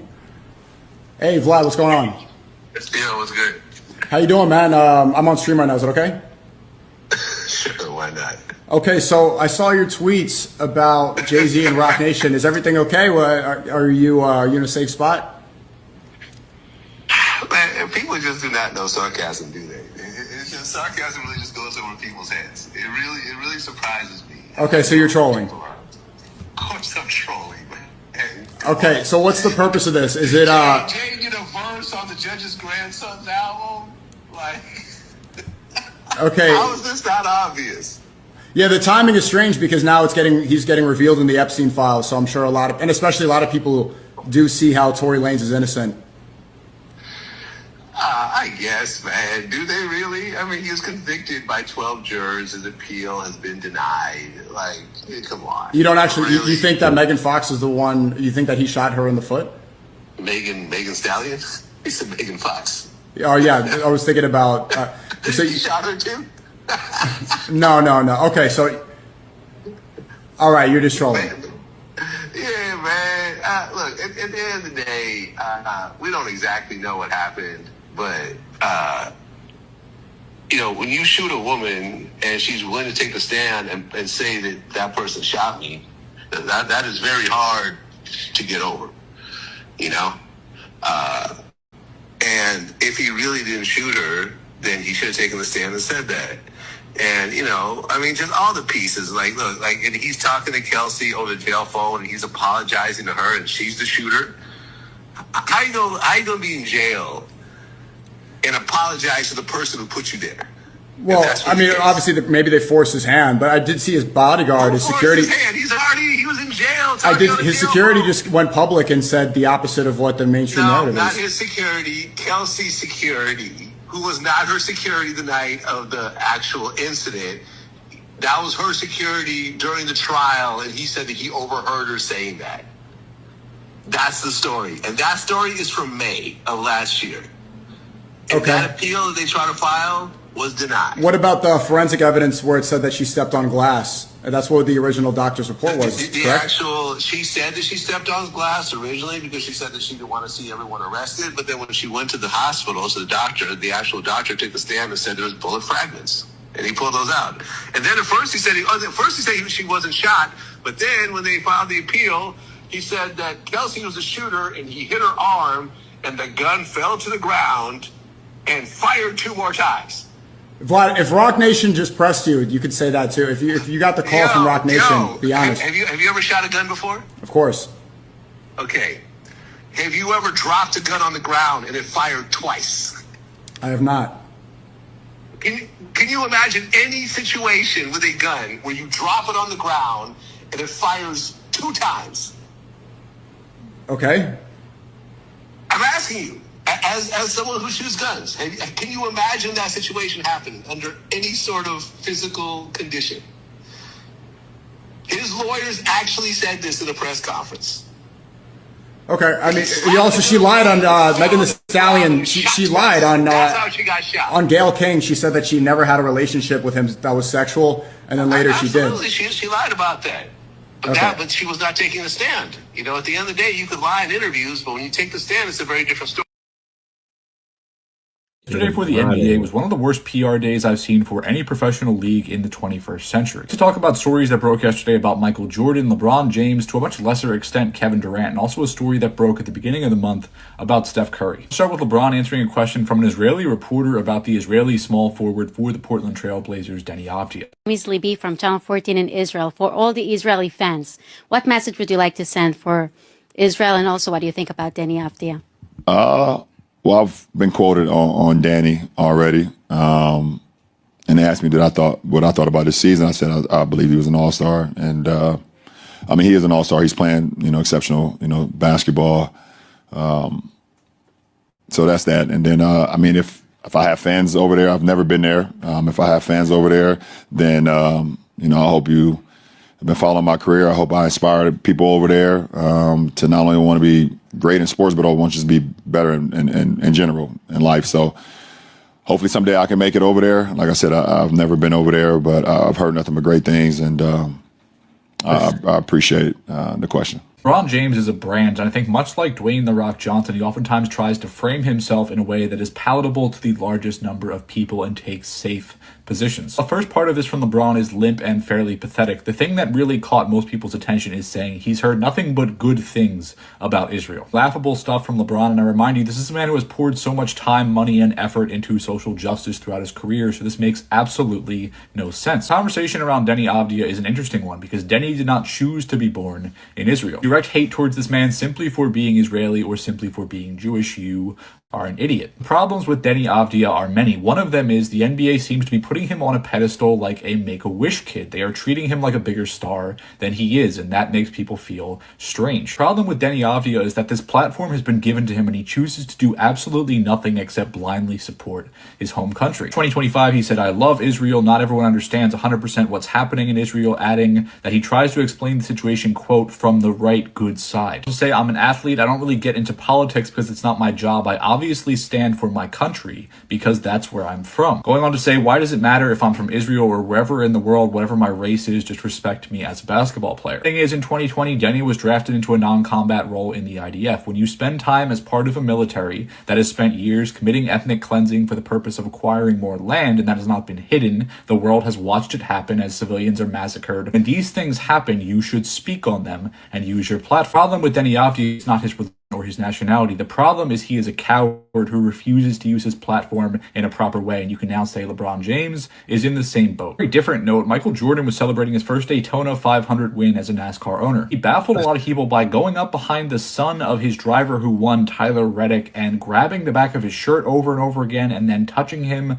on the back of his legs. People are laughing at this and memeing this, making jokes about it. I'm not even going to show you the video because I find it to be really uncomfortable. There is no reason to do this to a child. Well, today I'm so tired of seeing things that are odd and that are wrong, and there's no reason to do or say, and having people cope and make up all these excuses rather than just saying, yeah, that's pretty weird. On a lighter note, we have allegedly a new burner account from Kevin Durant. There's a shocker. The real question I have here is I need someone to explain to me why a 37-year-old man feels the need to have a burner account on Twitter to protect himself, or in this case, mostly attack his old teammates or other players. For example, Jabari Smith Jr. or Alperen Şengün. We also found him reminiscing about his days on the Nets, missing Ben Simmons because at least Ben would give him the ball. As a Sixers fan who watched this happen live, I have to say, reading that gives me some PTSD. Of course, all of this allegedly coming from the account Get Off My Dickerson. This broke at the same time, and it's coming at a moment when the NBA seems to be in a bit of a tailspin. Regular season basketball is not a good product in this moment. There are constantly people sitting out. There are constantly people giving absolutely no effort defensively. The NBA just had a gambling scandal break this year. I'm sure there's more of that going on. I'm sure more of that will break. That will break across every single professional league. The dunk contest also just happened. It was incredibly underwhelming. The NBA right now has a whole lot of problems, and one of those problems is a story that broke earlier this month about Steph Curry. It came out that Steph, through his venture capital firm, has been investing in tech startups run by ex-IDF soldiers. One of them is Zafran Security, who received $30 million of funding back in 2024. Part of that was from Steph's venture capital firm. It's a cybersecurity firm that's run by 3 ex-Israeli intelligence members. Another company that invested in them was Sequoia Capital, who I talked about before when they dumped a bunch of money into Mubi. Partners at Sequoia Capital is Sean McGuire, who's an ally at Donald Trump. He's one of the people that helped the IDF get access to Starlink. He's also close with Elon. He was also tied in with Doge. Sean's a man who opposes the, quote, Islamist agenda of Zoran Mamdani. He's also someone who pushed the lie that a Palestinian student at Brown is the one that was responsible for the shooting there. Steph has also been responsible in funding another IDF cybersecurity startup called Upwind. In 2023, their CEO Amram Shakar shared this photo saying, quote, "Congrats to the GOAT, Upwind's investor and our MVP for delivering phenomenal performance at the Olympics tonight and winning the basketball gold medal." Another person investing in Upwind is Omri Caspi, who's an Israeli player who used to play on the Warriors. I'm not sure if he was Steph's window into this world because he also started a venture capital firm who invests in a lot of these same IDF spin-out tech startups. Caspi's actually the person who helped organize Elon Musk's visit to Israel back in 2023 when he met with Netanyahu. All this to say, embarrassing stuff from both Steph Curry and LeBron James, nothing new from Kevin Durant, and a really odd moment from Michael Jordan that has a lot of people rightfully scratching their heads. Telling you that athlete shit, the creation of these games, the actor world, the athletes are falling, the actors are falling, the rappers are falling, like just that whole entire simulation falling apart, you know, as it should. They have done nothing, absolutely nothing, and they you know, you were warned against them by so many people. You know, their time is up. Yeah, they're the help, paid actors, like you said. Useless eaters.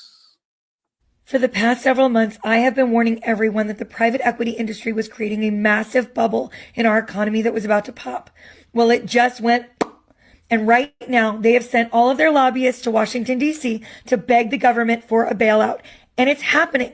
Donald Trump and his administration are issuing an executive order that will take $12 trillion of your retirement savings, not taxpayer money, your money, and it will bail out not only the private equity industry, but their biggest investors. They're going to bail out Harvard and Yale and every billionaire investor private equity is about to grift. Let's get into it. That's right, everybody. Trump is set to issue an executive order that will open the floodgates and allow private equity funds to access and tap $12 trillion in 401k holdings in America. And the same people that control your 401ks have debt that is stuck with private equity right now, giving them poor returns and in desperate need of a capital infusion. No conflict of interest here, everybody. Just look the other way. Private equity is in big trouble. They need a bailout fast, and you are their only hope. But don't worry. Don't worry. It's going to be good for you. It's going to be the deal of a lifetime for you. That's right. Harvard and Yale, they're trying to sell their private equity funds and no one will buy them. But if you help buy them, you're going to get 1,000% windfalls.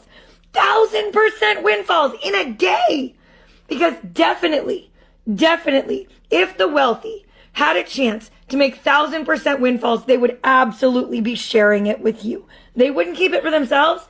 They want everybody to be wealthy, obviously. And that's why they're promising 1,000% windfalls that will make your brain melt if you just let them have access to your 401k.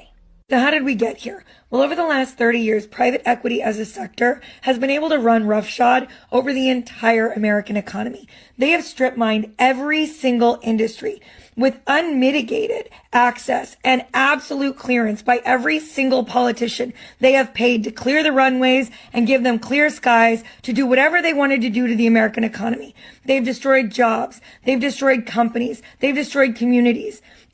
But they did all of that with record low costs for debt. The interest was almost zero. And so with cheap debt and the belief that they'd be able to refinance if anything ever went wrong, they've been allowed to do this with no real concerns until 3 years ago when our interest rates started going up. Debt is no longer cheap. And at this point, these companies have leveraged billions and billions of dollars onto all of the things that they've acquired. And they're paying double-digit interest rates, sometimes between 14 and 21% at this point, because they took on all this debt at adjustable rates. And those adjustable rates have come calling. And where they used to be able to turn over every company they acquired every 3 years, now no one is buying. The institutional investors and the wealthy are saying we're out. Harvard and Yale are saying we're out. And what we have is a bunch of private equity funds that are desperate to close out their funds and close out for their investors, and they're stuck.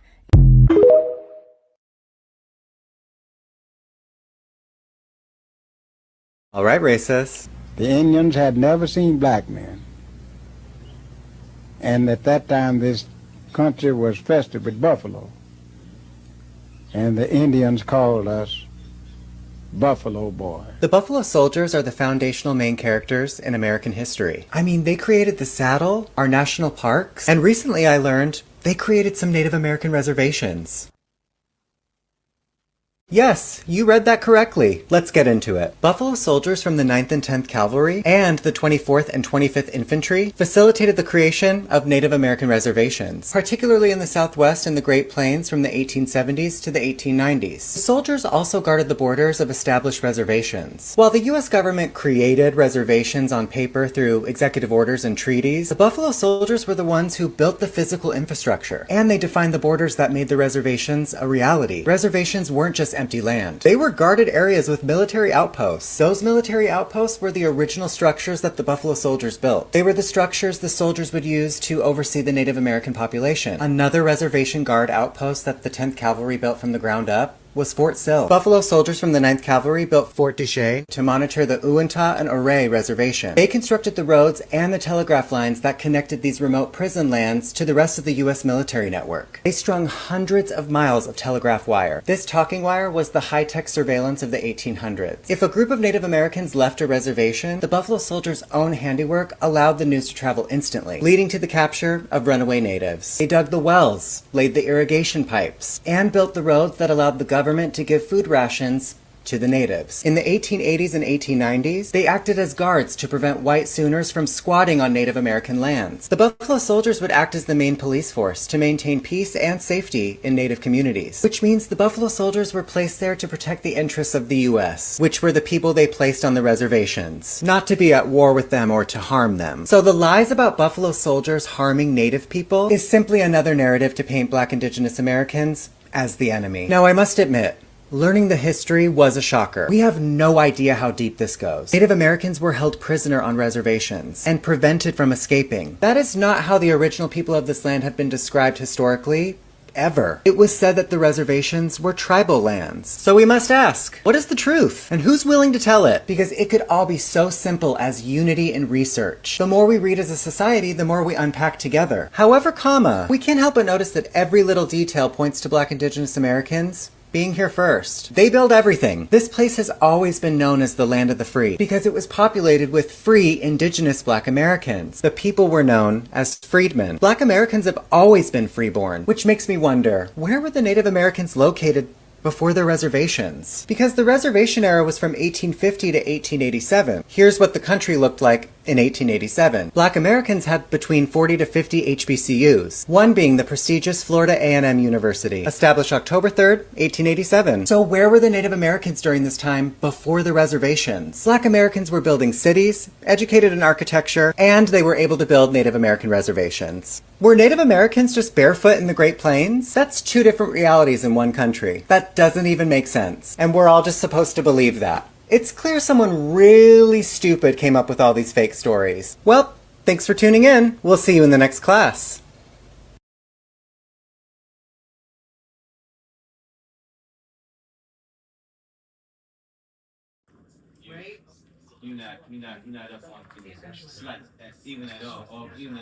That right there? That's right there. Yeah.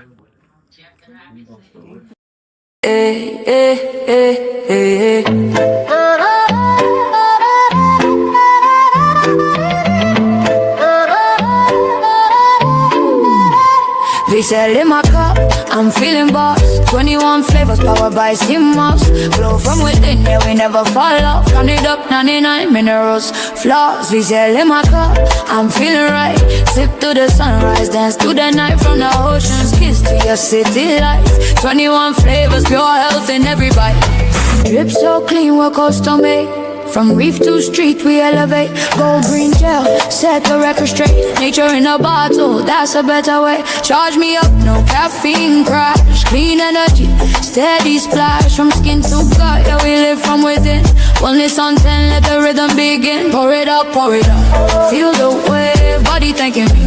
Every sip, ocean wisdom in this glass. We sell magic, CMOS. VCL in my car, I'm feeling boss.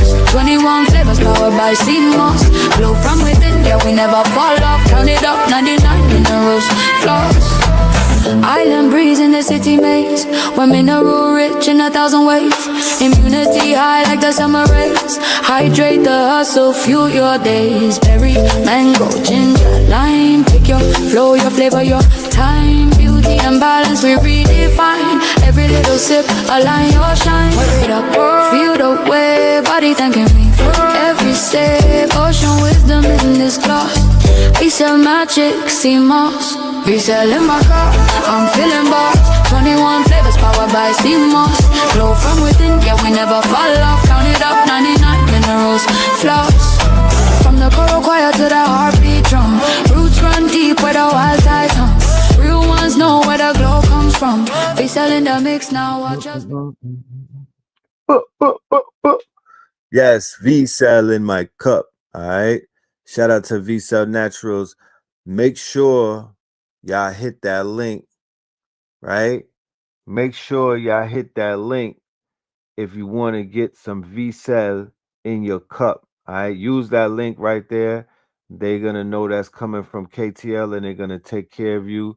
Ladies and gentlemen, if you want to be an affiliate for VCL CMOS, all you got to do is go on the site and fill out the affiliate form. Go right on the site and fill out the affiliate form for the VCL. All right, go and get your money and whatnot. This is an open bar. We all get to eat and drink. Red Opal song and the music video goes hard for your information. Red Opal song. Listen, this is around that time we're gonna pass the plate around. You know what I'm talking about? This is that time of the show where we put this up right here and we let the family know, yes, we are newly incorporated. We're back in business with Cash App. go ahead and hit that Cash App right there, and I'm gonna see what I could do for you with that red opals. We already did we did red dots. Let's see what we could do for you for that red opals. We're gonna take about 2 or 3 minutes past the collection and play it around. Remember, this show is supported by the people, not by the YouTube, not by none of them people. We are supported by our community. So thank you all for your support in advance. Okay.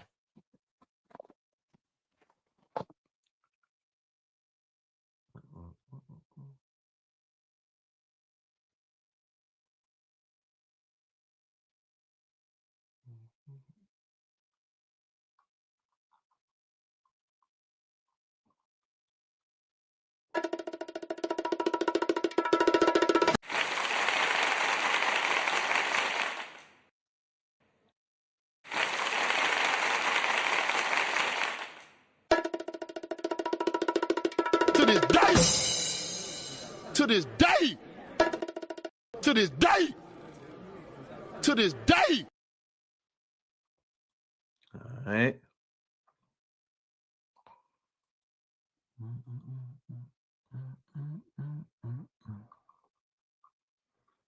Let's wrap this thing up right here.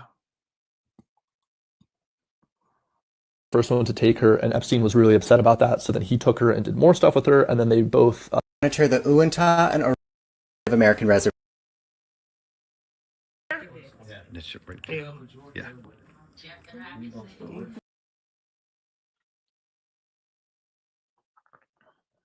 Thank you, Omara Bay.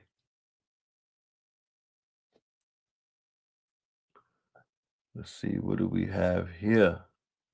All right, Imaginarium.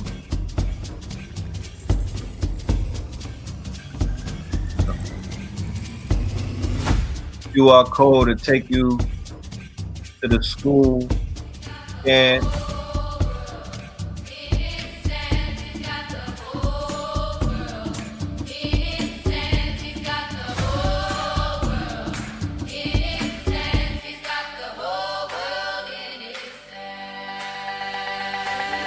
Imaginarium. Blueprints in the planetarium. Imaginarium.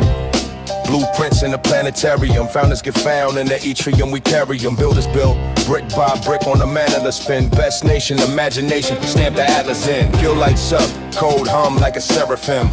From prompting the prophet, watch the merits win. We craft a myth and market it. Establish it. Imaginarium where raw thought turns atom in school. You. All right. So make sure y'all sign up. Imaginarium right here. Okay. The Imaginarium, blueprints to the planetarium. You know, we put up every day. We're gonna strive to put up artwork where you could get the prompts. You know, we have prompt packs. We are every day we feeding our people information, generations, how to do things, how-to guides, free PDFs. We have courses. We have a workshop. You know, we're really diving into this world building type of thing. We're really diving into our creativity. We're really diving into our quote unquote transformational, we're just transforming. We're moving in this transformational cycle where, you know, things are changing for the better right now. And we're staying with we're keeping up with everything. We don't want to be behind. So once you get up early, early bird gets the worm. So we keeping up with everything and we putting our people on. And we've arrived to the place where you can make a movie now. Like, yeah. Sea Dance 2, Clean 3.0. People are literally online making movies. Tomorrow on Third Eye on Techno Tuesday, we'll show you some examples and stuff, some outputs. But yeah, we making big moves. Shout out to the KTLians if you're in the audience. Shout out to everybody who's a part of the Imaginarium, all of my builders and whatnot. You have 72 hours when you click on that QR code. right there with the duck in the middle. You could come through to the school community. You'll be there. You have the option of definitely upgrading and being a member, a paid member, but you have the opportunity to be there for free. And you have the opportunity to be a Patreon for free as well. And we're dropping information over there every day. Okay. And you can sign up to our Instagram. All right. We have an Instagram for the Imaginarium. So yeah, just tap in with us. Big things are going. We making big things happen. So this is in response to what the people have asked for, and we are delivering. Okay, this is what y'all want. So this is what we're gonna give you. When in Rome is coming up. Movie. Trust me when I tell you, a movie. So look out for that. That is on the 28th, featuring Red and Blue. Okay, more promo will be coming for that. You know, yeah, man. You know what I'm saying? This for the youth too. We tapping in with the youth. This is not age orientated. You could be 80 years old. You could be 8 years old. You could be 18 years old. Tap in to the Imaginarium. Tap into this world that we're building, to this system. We got formulas. We got methods. We got formulas. Formula. We're not sitting around just playing games. We getting money. We're showing you how to monetize. We're showing you how to take digital assets and do something with it. So yeah, that part. I'm done. I want to say thank y'all for your time and your attention and your energy and all of that. You feel me? And we will be back with more offerings very, very soon. Okay? Stay focused. Anthem on the track. Okay. Let's go into Red Opals. Let's go into Red Opals. Now, I come down into the real world from the clouds. I exist in the clouds. Now they see me out the country. It's Red Bill. He's real. He came down from the clouds. Right. Up in the Dumbo, smoking the gumbo. Few blocks before green, yeah, up in the jungle, cooking the bundles. It's history in the making. I'm popping like fish to the grease and the bacon.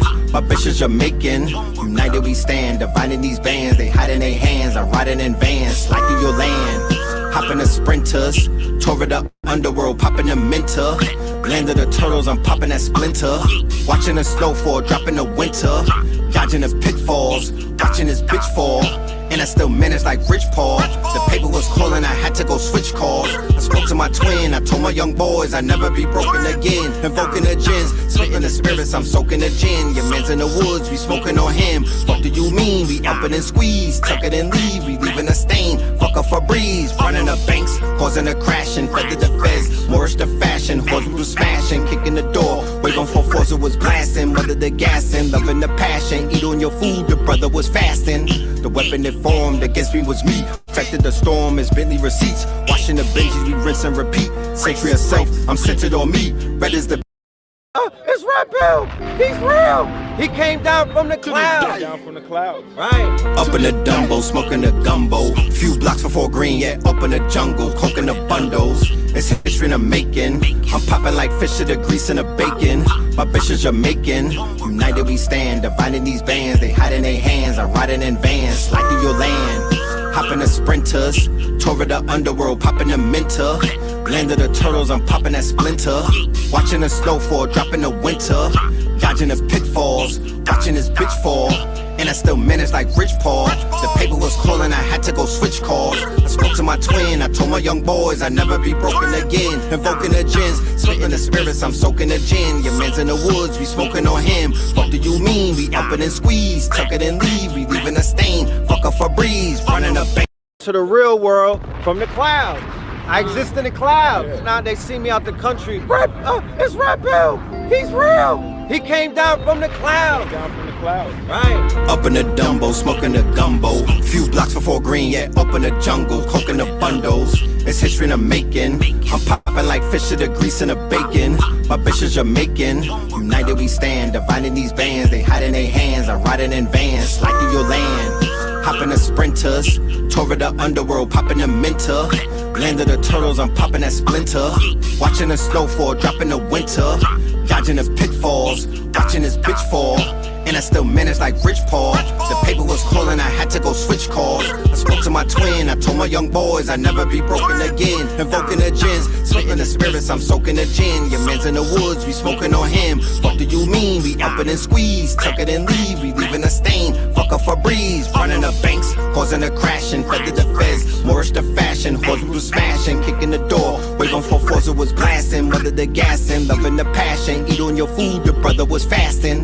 The weapon that formed against me was me. Perfected the storm as Bentley receipts. Washing the Benjis, we rinse and repeat. Century of self, I'm centered on me. Red is the pillar, I'm pushing the peak.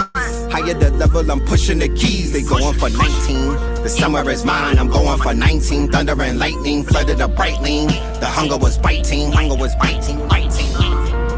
Do not allow anything to take you off of your square. It's the same thing like what we see right here. Yeah, it's cloudy, yeah, it's misty, but it ain't gonna stay like that forever.